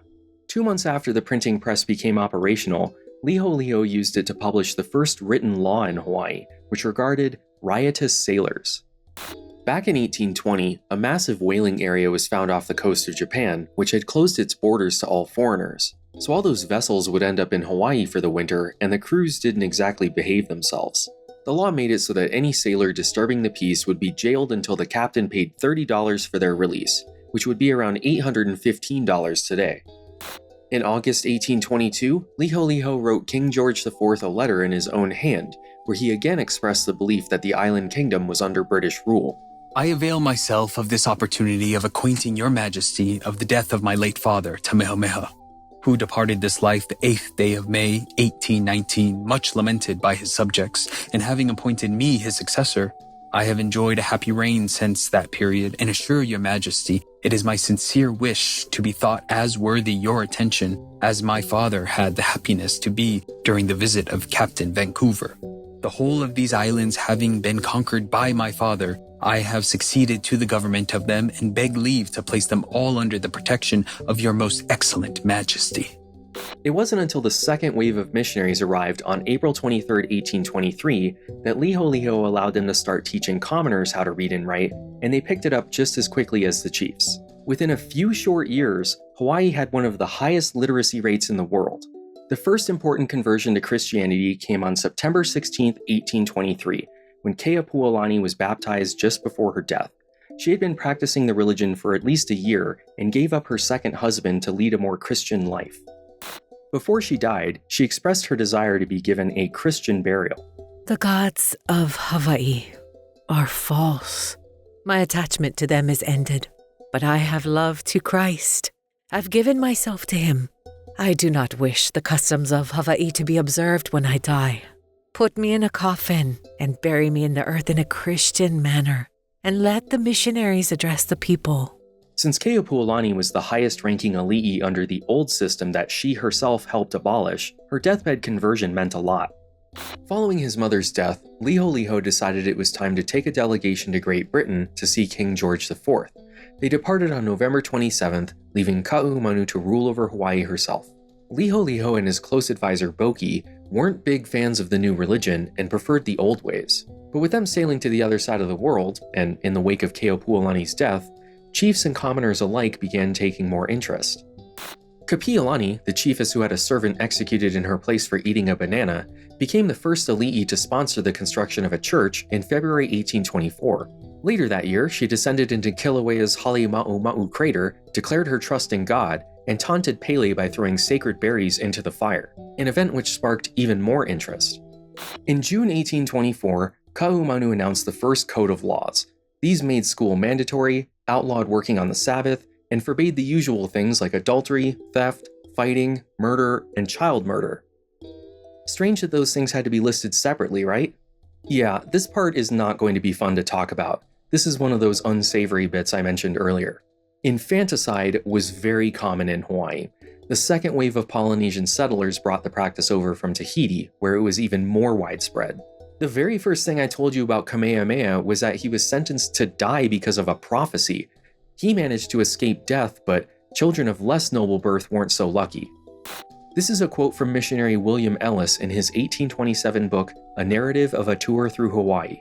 We have long known that the Sandwich Islanders practiced infanticide, but had no idea of the extent to which it prevailed, until we had made various inquiries during our present tour.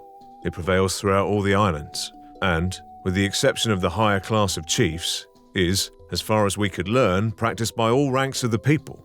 However numerous the children among the lower orders, parents seldom rear more than 2 or 3, and many spare only 1. All the others are destroyed, sometimes shortly after birth, generally during the first year of their age. Here's an incident involving Kamehameha and John Young, his trusted advisor prisoner turned chief. I'm not going to have anyone read this one because it's horrific. You can pause and read it yourself if you like. But this is how acceptable infanticide was in the islands before Ka'ahumanu outlawed it in 1824. Even Kamehameha, the great unifying king of Hawaii, could not punish a father for killing his own son. This significantly less fun bit of Hawaiian lore was also depicted in the 1966 movie Hawaii, starring Julie Andrews and Max von Sydow. What is it? This baby, she was going to bury it alive. Let it through, please. This baby got evil spirit. Oh, it isn't an evil spirit. It's only a birthmark. Look. Bad thing, more better he die quick. Does this killing of innocent children go on all the time? Only sometimes they little bit sick like this one.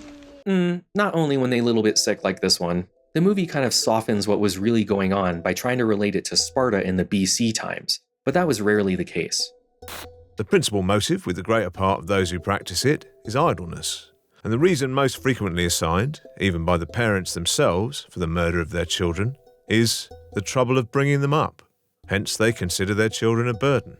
When the child has cried more than the parents, particularly the mother, could patiently bear, she has, to free herself from this annoyance, stopped its cries by thrusting a piece. Okay, yeah, you get the idea. I don't think we need to hear the rest of that one. But quotes like these are often dismissed as the exaggerations of missionaries when there are way too many independent reports to ignore, and even respected Hawaiian historians wrote about it. Here's David Malo in 1839.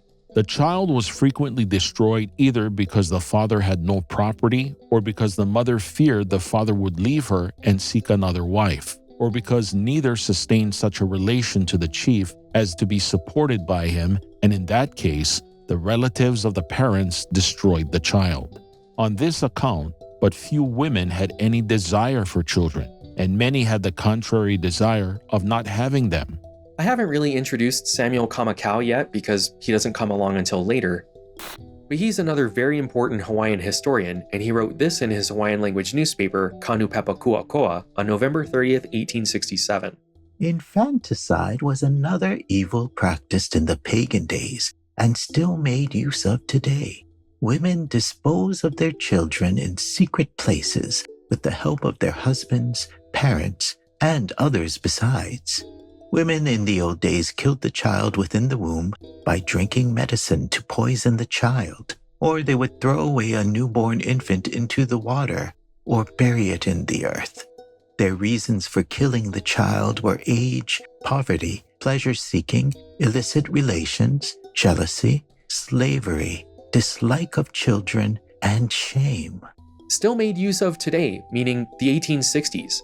The reason this is in English is because in 1961, his writings were compiled and published by Kamehameha schools in the book Ruling Chiefs of Hawaii. This is from the introduction of the most recent edition. Samuel Liliuokalani Kamakau was the greatest Hawaiian historian ever born. Although many Hawaiians have written about Hawaiian history, none have written so voluminously or with such perception. He has remained an undiminished inspiration to generations of Hawaiians. I very much doubt the greatest Hawaiian historian ever born was in on the missionaries' conspiracy to exaggerate stories of infanticide. My point in relaying this information is to show you that life in pre-contact Hawaii was not the peaceful, pristine island paradise that many imagine it to be. People weren't just sitting around eating pineapples and surfing all day. Pineapples didn't even exist in the islands yet. Chiefs brutally oppressed their commoners, wars and famines were an annual occurrence, people were sacrificed for the most minor infractions, and parents disposed of their children, sometimes because they simply didn't want them. And while that may look bad, it's very important to stress that they got rid of all of those practices by themselves. No foreign power came in to stop it. The missionaries helped them write things down, but were in no position to force the kingdom to do anything, even if they wanted. The US Navy's presence in the Pacific was practically non-existent at this point. So for as much credit as Native Hawaiians get for ending human sacrifice by themselves, they also get credit for ending infanticide, or at least making it illegal. Aside from smoothing over some of the rough spots, that movie from 1966 is actually the most accurate depiction of Hawaiian history that I saw in a work of fiction. It follows the initial missionaries on their trip to the islands, beginning with this composite character standing in for Obookiah and the 4 other Hawaiians. This queen character combines several chiefesses, including Keopuolani and Ka'aumanu. Here she is announcing those laws in 1824. This day new laws are made for us of Maui. There will be no killing of people, not grown people, not children, not sick babies will be killed. Next law, there will be no more sleeping together in mischief without getting married. Yeah, see that smirk? Not even Ka'aumanu followed that one. But that is how they had to describe it, sleeping in mischief, because there was no word for adultery in Hawaiian. That concept had never really existed before. Here she is breaking up with her brother husband so she can get baptized on her deathbed, like Keopuolani. Dear brother, dear husband, God commands you to be sent away from me. No more shall I sleep in your arms. Oh hey look, that's a young Gene Hackman. Liholiho, his wife Kamamalu, Boki, and the rest of the delegation arrived in England on May 18, 1824, intent on presenting themselves and their islands to King George IV. George initially refused to meet them, saying, "As if I would sit at a table with such a pair of damned cannibals." The Hawaiians weren't cannibals, but thanks to an incident with the Maori, that stereotype was applied to all Polynesians. Instead, the island royals were given a tour of London and went to the theater, which caused just as much gossip to go around as when Obookiah was in New York. It was only after all this attention that King George changed his mind, but it was too late. A member of the Hawaiian delegation caught measles, and it quickly spread to the entire group.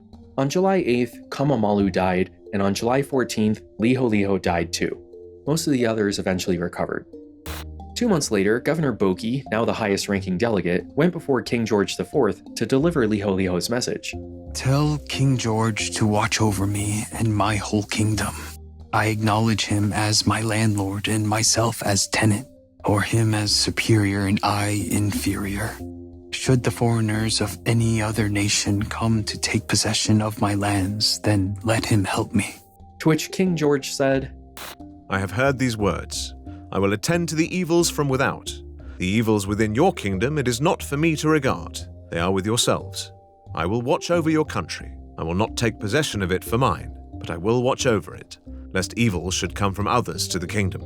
So even with Kamehameha I and II offering up the islands, this finally settled it. Hawaii was under British protection, but was not a possession or colony. They could count on Britain to defend them while maintaining their sovereignty and independence. King George ordered that Liholiho and Kamamalu be put in grand caskets and be taken home aboard the HMS Blonde, captained by Lord Byron. They arrived in Lahaina on May 4, 1825, and Honolulu 2 days after that. With the Blonde's arrival came Richard Charlton, the newly appointed British consul to the kingdom. He relayed King George's message that Britain would not take possession of the islands, but extended their protection over them. Liholiho's funeral procession was held on May 11th and was attended by his brother Kuykendall, sister Nahi'enaena, Ka'uhumanu, Lord Byron, British officers, and Hawaiian chiefs, all of whom were wearing various sorts of mismatched Western clothing. Male ali'i traditionally wore helmets and cloaks known as mahiole and ahu'ula, made out of black, red, and yellow bird feathers. Yellow was more rare and expensive, so the more of that color you had, the more important you were, the more battles you had won, and the more mana you possessed.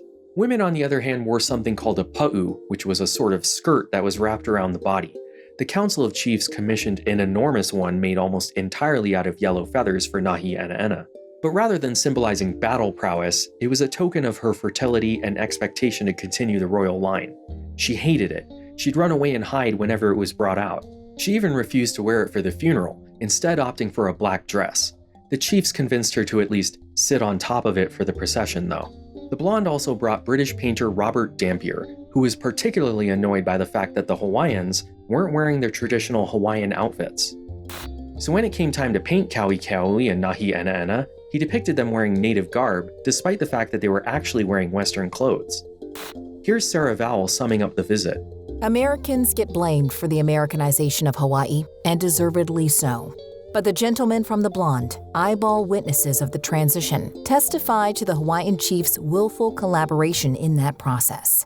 Dampier, the English painter, faked his portraits of the royal siblings to make them look more Hawaiian, painting them in traditional feather cloaks, even though they were wearing fashionable silk and wool.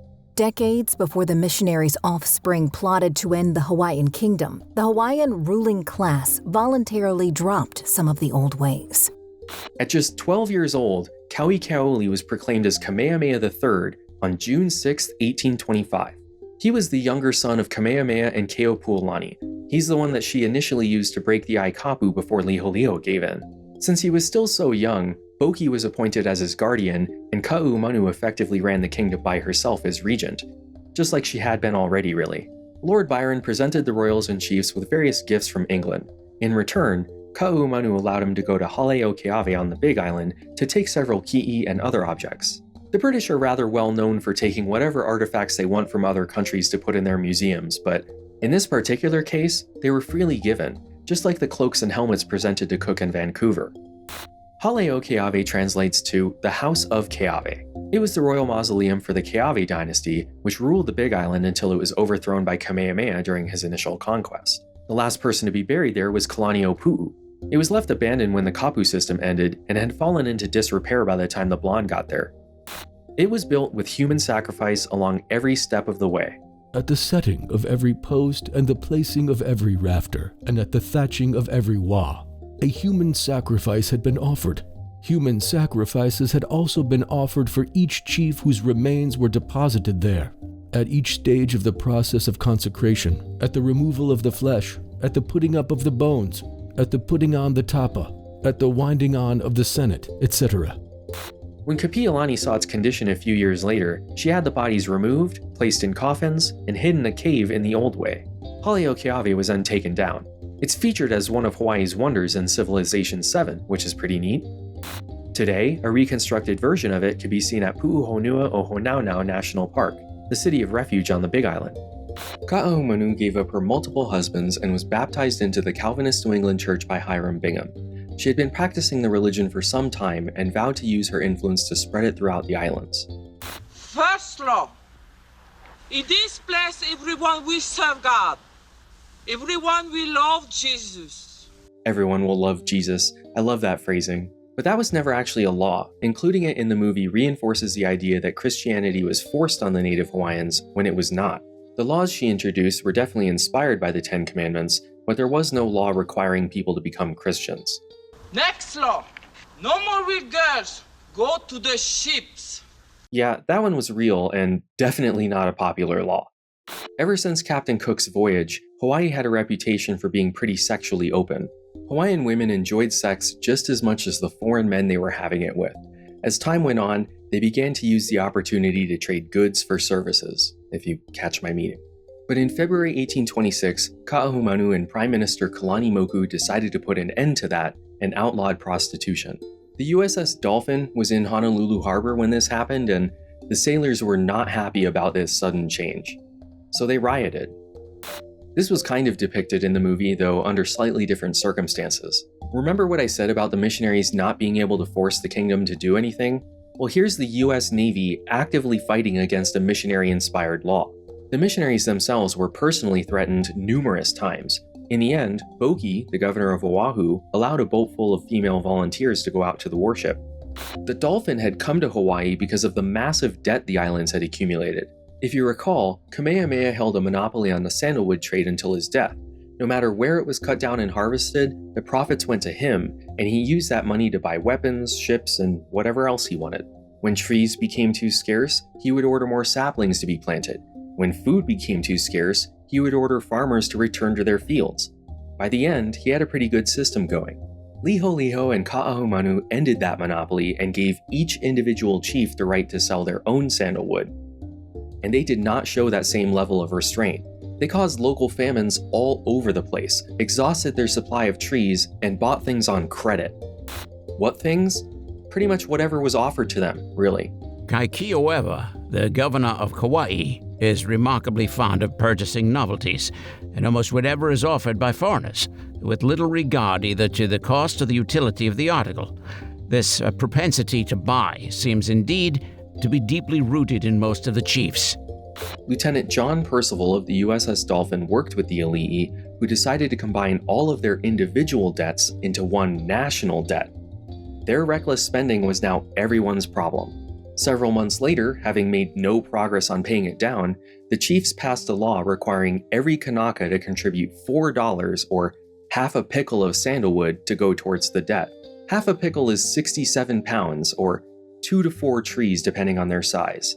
Imagine being a commoner and having to go up into the mountains to look for an already depleted resource because the chiefess of your district decided to buy a silver teapot using sandalwood features.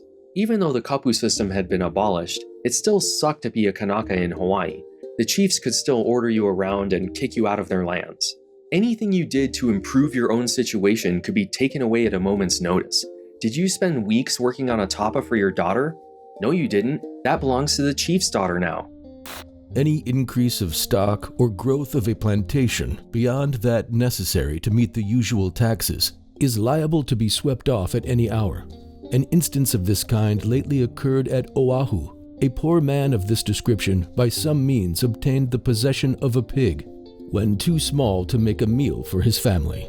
He secreted it at a distance from his house and fed it till it had grown to a size sufficient to afford the desired repast.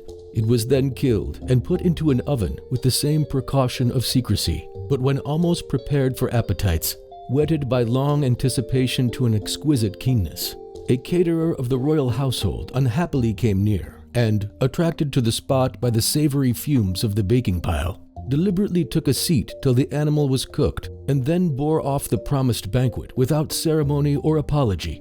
So even though the religious aspect of kapu had been abolished, the social caste system still remained, and commoners were still subjugated by the chiefs. Within a year or two, the sandalwood trade had completely dried up and was replaced by the whaling industry, which had been on the rise since that discovery in Japan in 1820. The chiefs now had to find other ways to satisfy the debt and maintain their lavish lifestyles. Boki had gone into the sugar business and started a 7-acre plantation in the Manoa Valley after his return from Great Britain. It struggled for the first few years until he retooled it to make rum to profit off the visiting whalers. He had been baptized Catholic aboard a French ship in August 1819, so when the French established the Prefect Apostolic for the Sandwich Islands in Honolulu, he was its principal patron and protected it from Ka'ahumanu. The missionaries had convinced her the Catholics were harbingers of the Antichrist, which, if you remember from my previous videos, was the Pope. Then, the American temperance movement made its way to Hawaii, and Ka'ahumanu banned the sale and manufacture of alcohol on the islands. Boki was ruined, and like many other chiefs, fell into debt. When the USS Vincennes arrived in the fall of 1829 to collect on Boki's debt, he and 500 of his closest followers bailed to the South Pacific to look for sandalwood, and he was never seen again. With Boki gone, Ka'ahumanu banned natives from attending the Catholic Church. When that didn't stop the priests from growing their ranks, she kicked them out of the country entirely. The priests were arrested on Christmas Eve and thrown onto a ship bound for California. The only religion that the New England missionaries ever banned in Hawaii was Catholicism. In 1830, Ka'ahumanu outlawed the hula, which at the time was performed entirely naked for the goddess Laka. Not every dance was overtly sexual, but many forms, including the hula ma'i, definitely were. It made no difference to the missionaries what the dance was intrinsically about. The movements and nakedness were enough for them to encourage the Kuhina Nui to ban the practice entirely. Sovereignty activists usually say that she was forced to do that by the missionaries, while also saying that she was a shrewd politician who knew exactly how to wield power. And you can't have it both ways. I tend to believe the latter. No doubt she got the idea from the missionaries, but in the end, this was something the Hawaiian royalty chose for their own people. It wasn't imposed on them by some colonial power. Imagine if the ghost dance was banned by the Sioux Nation rather than the US government. That's what happened here. Hawaii was in no way an American colony. The missionaries did not have the backing of the government. In fact, I'm willing to bet the US Navy would have preferred to keep the naked dances around. At this point, there were only 50 missionaries or so, and they helped open some 1,100 schools across the islands, teaching 40% of the population, the vast majority with native instructors who had previously graduated. While on a tour of Maui, Nahi Ana'ana spoke to some of the more apprehensive Kanakas to encourage them to enroll. Formerly, we were the terror of the country. When visiting your district, we should perhaps have bidden you erect a heiau. And after being worn out with this labor, we should have sacrificed you in it. Now we bring you the palapala. Why should you fear it? With Ka'ahumanu's blessing, on September 5, 1831, the missionaries opened the Lahaina Luna Seminary on Maui to train native preachers, with Lauren Andrews as its principal. 25 students were chosen to be in the first class, including Boaz Mahune, who will be important in a bit, and David Malo, who has been incredibly important since the beginning of this script. To remind you, he was training to be the official historian of the royal court before joining the seminary and converting to Christianity. 7 or 8 years after the opening of this school, he published Mo'olelo Hawaii. Samuel Kamakau was also a student at the seminary later on, and likewise became an important Hawaiian historian.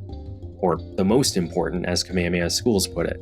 Ka'ahumanu died on June 5, 1832, and the position of Kuhina Nui passed to Kina'u, one of Liholiho's half-sister wives. In keeping with the repetitive naming tradition of the Kamehamehas, she was dubbed Ka'ahumanu II. Without Ka'ahumanu I's patronage, church attendance began to decline, and the missionaries' limited influence over the Hawaiian upper class fell with it. On March 15, 1833, about 9 months after the death of Ka'ahumanu, Kaui was 19 years old and announced that he was ready to assume his position as King Kamehameha III, ending the regency of the Kuhina Nui. Ka'ahumanu's death marked the end of the pre-contact monarchy. Kaui was born in 1814, after the islands had been united and foreign trade was commonplace. That said, he was still raised by Boki and the rest of the old guard, so the teenage king was torn between the old ways and the new. Together with his Tahitian Aikane partner Kaumi, he created a secret society known as Hulu Manu, where they indulged in such debaucheries as drinking, prostitution, and even the recently banned hula. When he first assumed power, Kamehameha III abrogated all of the missionary-inspired laws, except for the ones against theft and murder, reopened the distilleries, and declared Kaumi as his co-ruler. The chiefs viewed that declaration as an embarrassment for the kingdom, and Kaumi died under somewhat mysterious circumstances shortly afterward. In terms of a proper match, Kaui only had eyes for his sister, Nahi Ana'ana. Their union would have produced someone of the same spiritual rank as their mother, Keopuolani. However, through their interactions with the missionaries, the Council of Chiefs had begun to realize that these brother-sister relationships weren't always fruitful. Kalani Moku asked me if it was proper for a brother and sister to live together as man and wife. Of course, I told him it was not. He said it was a common practice in this country. I informed him and the others present that it was forbidden in the Word of God. It was disallowed in civilized communities, and that barrenness or weak and sickly children were effects of such improper connections, an effect which might be noticed even in the beasts of the field. They all seemed to admit of the correctness of these remarks. Wanting the monarchy to be more stable, they forbade the marriage and she was sent away to live on Maui in June 1834. Kaukei'oli was so upset that he attempted to slit his own throat at the Pearl River on Oahu. Luckily, missionaries Garrett Judd and Thomas Rook were able to talk him down. The next year, Nahi'ana'ana was married to Kalani Moku's son, and 2 months after that, she became pregnant. Apparently, the plan to keep the two royals separate didn't work. Kaukei'oli announced that the child was his and declared it as his heir. Nahi'ana'ana gave birth on September 17, 1836, and the child died only a few hours later. Unfortunately, she also suffered complications and passed away that December. Kamehameha III was devastated and sat by her coffin for weeks. The King Kamehameha Kona Beach Resort has a display of Robert Dampier's depictions of Kaukei'oli and Nahi'ana'ana. Below it, the placard states that she died despondent over conflicts between her traditional Hawaiian beliefs and stern morality of newfound Christian concepts. There's no mention that she died as a result of childbirth, or that the newfound concept was incest is bad. Once he had gotten through these growing pains, Kaukei'oli settled into his role as monarch and, in my opinion, became Hawaii's most consequential ruler. While Ka'ahumanu brought the first laws to the islands, it was Kamehameha III who introduced the first penal code, listing out crimes and punishments. The first law was against murder and lists out all the different ways one could be killed and what should be done with the perpetrators. Once again, whoever destroys a child after its birth is specifically mentioned. The second law is against theft, then adultery, then lying, and finally, drunkenness. I suppose these were the 5 most important things going on in the kingdom at the time.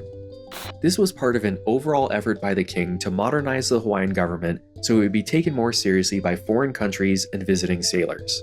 With the change in leadership, the Catholic priests who had been forcibly removed from the country by Ka'ahumanu decided to take their chances and return to Honolulu in 1837.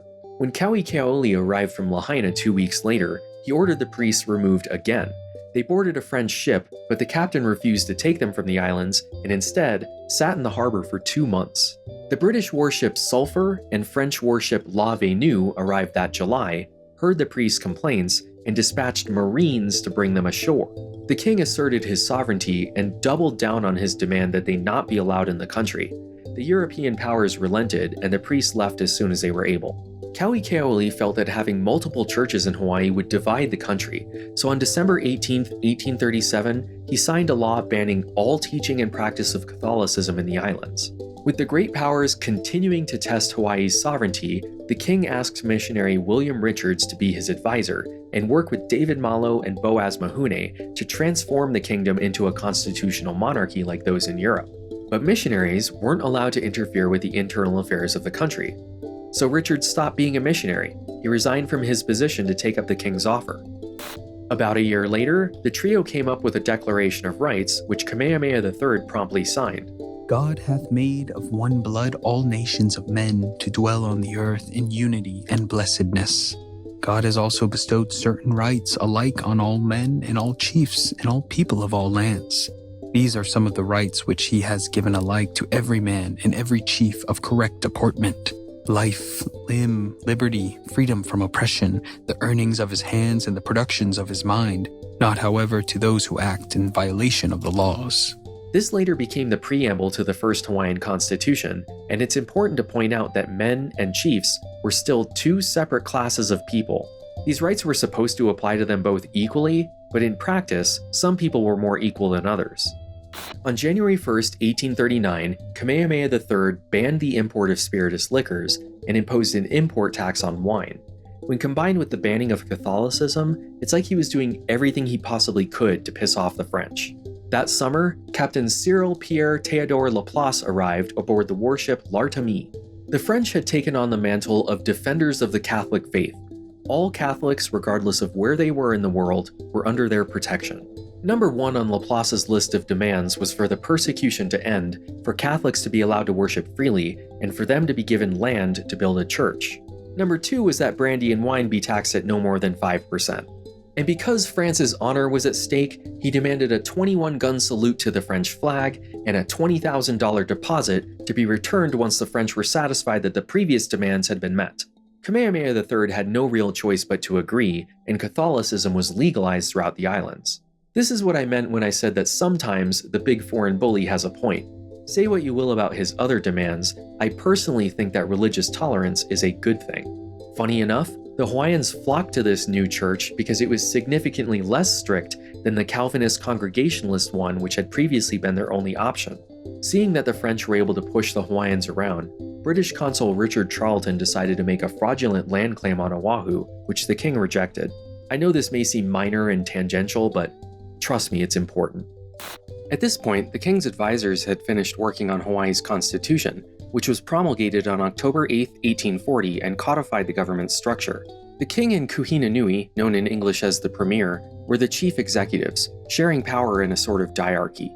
4 governorships were established, which matched up with the 4 kingdoms as they existed when Captain Cook first arrived: Hawaii, Maui, Oahu, and Kauai. The Council of Chiefs was reorganized into the House of Nobles and became the upper house of the legislature. As you can imagine, only ali'i were allowed to participate in that chamber. The lower house was for the Kanakas and was named the House of Representatives. The Constitution also established a Supreme Court, which consisted of the king, premier, and 4 judges elected by the lower house. As it turned out, the first test for these courts and the newly established government was already on the docket. Earlier that summer, Kamehameha II, the Ili'i Nui of Hilo, was divorced by his wife for adultery. As the innocent party, she was allowed to remarry, while he was not. At least while she remained alive. So he hired a guy to kill her. Kamehameha II and his hitman were both arrested, found guilty, and sentenced to death. On October 20th, not even 2 weeks after the new constitution went into effect, they were both swinging from the gallows at Fort Kekuanohu. This served as an example to the Hawaiian people that nobody was above these new laws, not even the chiefs. When George Simpson, governor of the Hudson's Bay Company in Canada, visited the islands in 1842, he was impressed by the kingdom's progress and recommended that they seek formal recognition from the great powers. Kamehameha III agreed and sent William Richards and Timothy Ha'alilio to the United States, Britain, and France to do just that. While on an American steamboat, Ha'alilio was denied meal service for being a colored man. When Richards explained that he was an ambassador from Hawaii and should be treated with respect, they begrudgingly gave him a half ticket. They arrived in Washington, D.C. that December, while the U.S. was negotiating with Britain over what was then called Oregon Country. Since Hawaii had been declared a British protectorate, the Americans were unwilling to throw a wrench in their own territorial ambitions on the continent by recognizing the independence of some islands half an ocean away.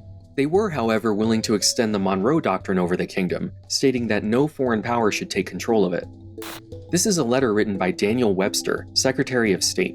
The United States have regarded the existing authorities in the Sandwich Islands as a government suited to the condition of the people and resting on their own choice. And this consideration induces the president to be quite willing to declare that the government of the Sandwich Islands ought to be respected, that no power ought either to take possession of the islands as a conquest or for the purpose of colonization, and that no power ought to seek for any undue control over the existing government or any exclusive privileges or preferences in matters of commerce. This became known as the Tyler Doctrine. It wasn't a treaty of recognition, but it was close enough. The two Hawaiians then traveled to Europe, arriving in February 1843. They were able to get a recognition agreement from Belgium's King Leopold I and were busy negotiating in London and Paris when news arrived that Hawaii was no longer independent. Yeah, remember Richard Charlton? I told you that his little land dispute would be important. You didn't believe me, did you? Shortly after Richards and Ha'alilio left for the United States, Charlton went to the Foreign Office in London to complain that British subjects were being abused. By British subjects he meant himself, and by abused he meant he lost his lawsuit and fell into debt. On his way out, he sent the Royal Navy a message to dispatch a warship and left Alexander Simpson in his place. Simpson was very vocal about his desire to have Hawaii be part of the British Empire and not just a protectorate. On February 10, 1843, Lord George Paulet arrived in Honolulu Harbor aboard the HMS Carey's Fort, and Alexander Simpson immediately boarded the ship. Whenever an ambassador or consul pulls out of a country, it usually means bad things are about to happen. Kauikeaoli arrived a week later and was presented with Lord Paulet's demands.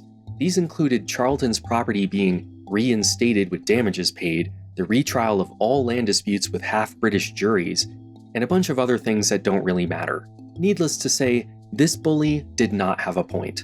Paulet threatened that if these demands were not met by 4 p.m. the next day, he would fire on Honolulu. Kamehameha III agreed on the condition that he could appeal to Queen Victoria in London. Some of the demands which you have laid before us are of a nature calculated seriously to embarrass our feeble government by contravening the laws established for the benefit of all.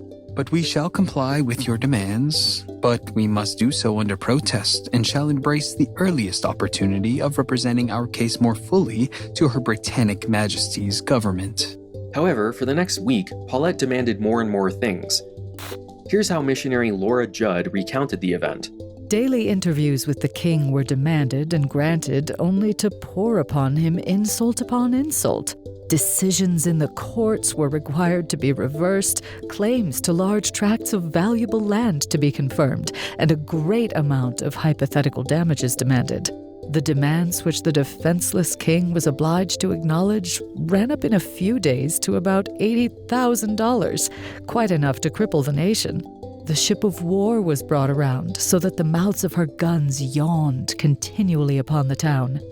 Rather than give in to individual demands that would be somewhat difficult to reverse, since they would still carry the weight of law after the British left, Kamehameha III decided to simply cede the islands in their entirety to Lord Paulette. The thinking was that if Kamehameha III passed out $80,000 to settle some dispute, that would be the king's decision and that money would be gone. But if Paulette ransacked the treasury and the British crown disagreed, that money could be returned. This was quite the gamble on the king's part, since his plan hinged on a retroactive nullification of his cession. The Paulette Affair, as it's called, lasted 5 months, during which time a British commission headed by Paulette ruled over the kingdom. They raised the Union Jack proper over the islands and destroyed every Hawaiian flag they could find. Alexander Simpson was sent to Panama to inform the British Admiralty of what happened, but Paulette would not allow Hawaii to send their own representative to present their case. However, an American outfit known as Ladd & Company had been operating a small sugar plantation in the islands and needed to send an agent that way, so he was allowed to go. Little did they know, he was secretly carrying letters written by the king. Admiral Richard Thomas, the Pacific Squadron commander, had previously been informed by London that the islands were to remain independent, so when presented with these two different versions of events, he sided with Kamehameha and set sail. He arrived aboard the HMS Dublin on July 26th, and within a week, Hawaii's sovereignty had been restored, and a Hawaiian flag which had to be special made aboard the ship was raised over the islands. During the ceremony restoring the king, Kamehameha III said the phrase which is still Hawaii's state motto, "Uamau ka ea o ka aina I kapono," the life of the land is perpetuated in righteousness. Someone really needs to tell the developers at Firaxis that they misattributed that quote to the wrong Kamehameha. This whole event stalled negotiations for recognition in Europe. The British would not relinquish control of the islands without France agreeing to not immediately take them, and the French would not recognize the independence of a kingdom that was not currently independent. But on November 28, 1843, the British and French jointly recognized Hawaii's sovereignty. Admiral Thomas kept his fleet in Honolulu until the new British consul arrived in February of the next year. None other than that one guy from 1844, William Miller. Okay, it's not the same guy, but still, how can I not make that joke? Modern activists still celebrate November 28th as Sovereignty Day. Here's that same documentary from earlier. Beginning in 1843, the Hawaiian Kingdom was actually the first non-European territory in the world to become an independent and recognized state. Hey, real quick, why weren't foreign whaling ships allowed to dock in Japan? I'm not sure why you would say something so obviously wrong except to create a more compelling story and cast Native Hawaiians as the perfect victims. That documentary is particularly bad when it comes to this. It's not enough that they were an independent kingdom, they have to be the first independent kingdom. They haven't been there for several centuries, they've been there for several millennia. It's an attempt to elevate the modern Native Hawaiian claim for sovereignty above all the others. That isn't me projecting, they make that pretty explicit in the documentary. That the Hawaiians have one of the best claims, if not the best claim, for independence once again. Even though, as I've been saying, the truth is enough. Unlike the continental indigenous groups, Hawaii was never a nation within a nation. They were an independent country. That's all you need. That's the tweet. And somewhat counterintuitively, at this point in the story, the only country that truly respected that independence was the United States. The Russians tried to make a claim on the islands with their forts, the French extorted the kingdom with their cannons, and despite initially refusing several attempts to cede Hawaii to them, the British eventually took the country by force and occupied it for several months. That documentary ignores all of that. Hawaii was recognized as independent in 1843 without regard to any of the events that led up to that. In fact, much like Keanusai, they go out of their way to portray Britain in a positive light. In 1794, the British explorer George Vancouver gave the court of King Kamehameha a Union Jack as a token of friendship from King George III. We went over this. It wasn't a Union Jack, it was a red ensign. The Hawaiian kingdom added the Union Jack to its own flag as an act of recognition for the gesture of British friendship. Hawaii didn't have a flag to add the Union Jack to. They added the stripes to the red ensign, and it wasn't to recognize British friendship. It was to signal that Hawaii was taken and prevent another foreign incursion by someone like Russia. King Kamehameha gave his kingdom its own identity. He gained international recognition. What? No, he didn't. The whole point of going to Europe in 1843 was that their sovereignty was constantly being threatened because they weren't internationally recognized. As a sign of recognition of Hawaii's independence, several members of the Hawaiian royal family travel all over the world on official visits. They were welcomed by kingdoms and republics as the true representatives of a sovereign kingdom. This part is true. The first image is of Liholiho and Kamamalu at the theater in London in 1824, and this second picture is of Liliuokalani, who went to Queen Victoria's Golden Jubilee in 1887. Both of the examples they give here are British. They don't mention any of the numerous royal visits to the United States. Instead, they depict America as a negative influence from the beginning.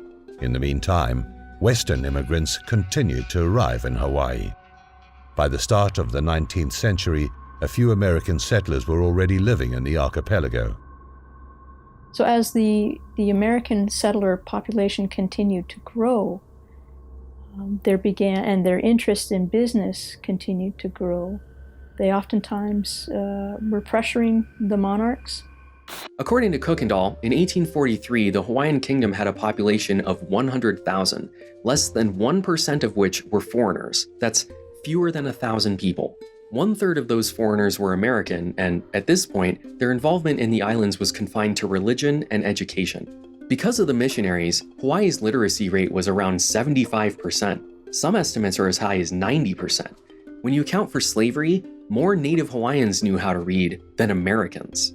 Aside from some sailors rioting against a missionary-inspired law, the United States was very hands-off when it came to the government of Hawaii. As far as they were concerned, it was an independent country. And that's something that most tellings of Hawaiian history seem to leave out. Every major change we've seen in the kingdom so far has been at the direction or request of the royal family. To say that they were tricked or forced or didn't understand what they were agreeing to is infantilizing and paternalistic. They were exercising their own agency to make decisions for themselves. Kamehameha was only able to unite the islands by using Western technology and his kidnapped British advisors. Kauai was brought into the fold with the help of an American businessman. He then opened up Hawaii's sandalwood trade to the world in order to enrich himself. Both he and his son Liholiho believed Hawaii to be part of the British Empire and adopted British colonial symbology into the kingdom, not only when it comes to the flag, but individual islands were no longer ruled by a li'i nui, they were governors, like Boki. After Kamehameha died, Ka'ahumanu and Liholiho abolished the Hawaiian religion, tore down the temples, and ended human sacrifice months before the American missionaries showed up. When the Calvinists came to their shores, the king could have told them to get lost. Instead, he gave them temporary permission to stay for a year, which was renewed every year until his death, when Ka'ahumanu made it permanent. It was Ka'ahumanu who decided that school should be mandatory and everyone should learn to read and write. She banned alcohol, prostitution, infanticide, and the hula because she thought that's what was best for her people. Did the missionaries suggest those laws? Yes. Did she have to listen to them? No. When Kauikeaoli came to power as Kamehameha III, he asked William Richards to quit his job as an American missionary and help him write a Western-style constitution, and then sent him out to secure their independence. The first country he visited, and therefore the first one to recognize the sovereignty of the Hawaiian kingdom, was the United States.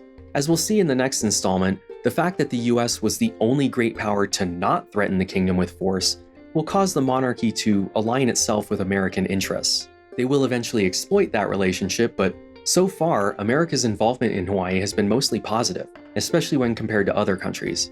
And doesn't that make this a nice place to take a break? America is the good guy, or at least not the bad guy. Let's just soak that in. We've been at this for over 2.5 hours. Hawaii has just been internationally recognized as an independent constitutional monarchy, and it's only 1843. We still have another 50 years before the overthrow.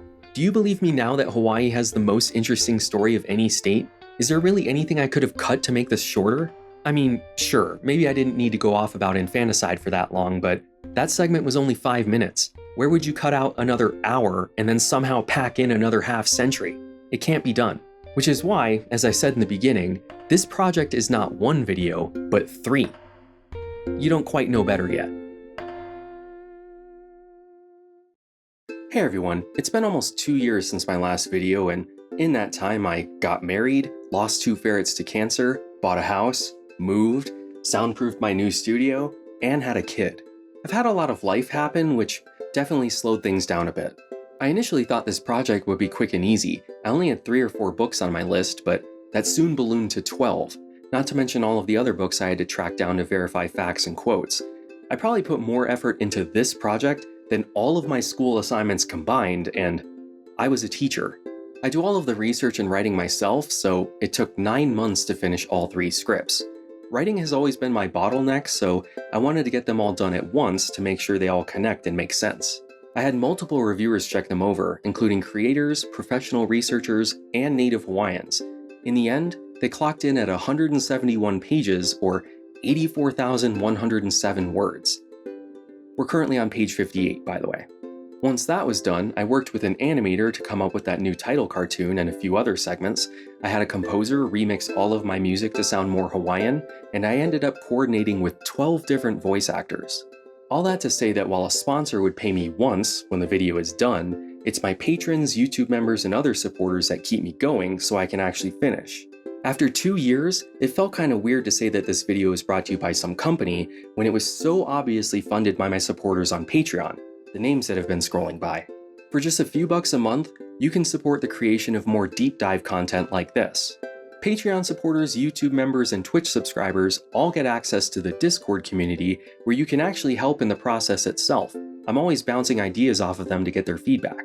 They've helped me find the most obscure documentaries, gotten me access to research papers, and watched terrible Hawaii-themed movies with me. These videos would not be as good as they are without them. In fact, they're currently looking over a final draft of part 2 right now, checking it for typos, visual glitches, and all that. Just like they did with this video months ago. Sound like something you want to be a part of? Head over to patreon.com/knowingbetter. The one light turned off. 2 lights turned off, it seems.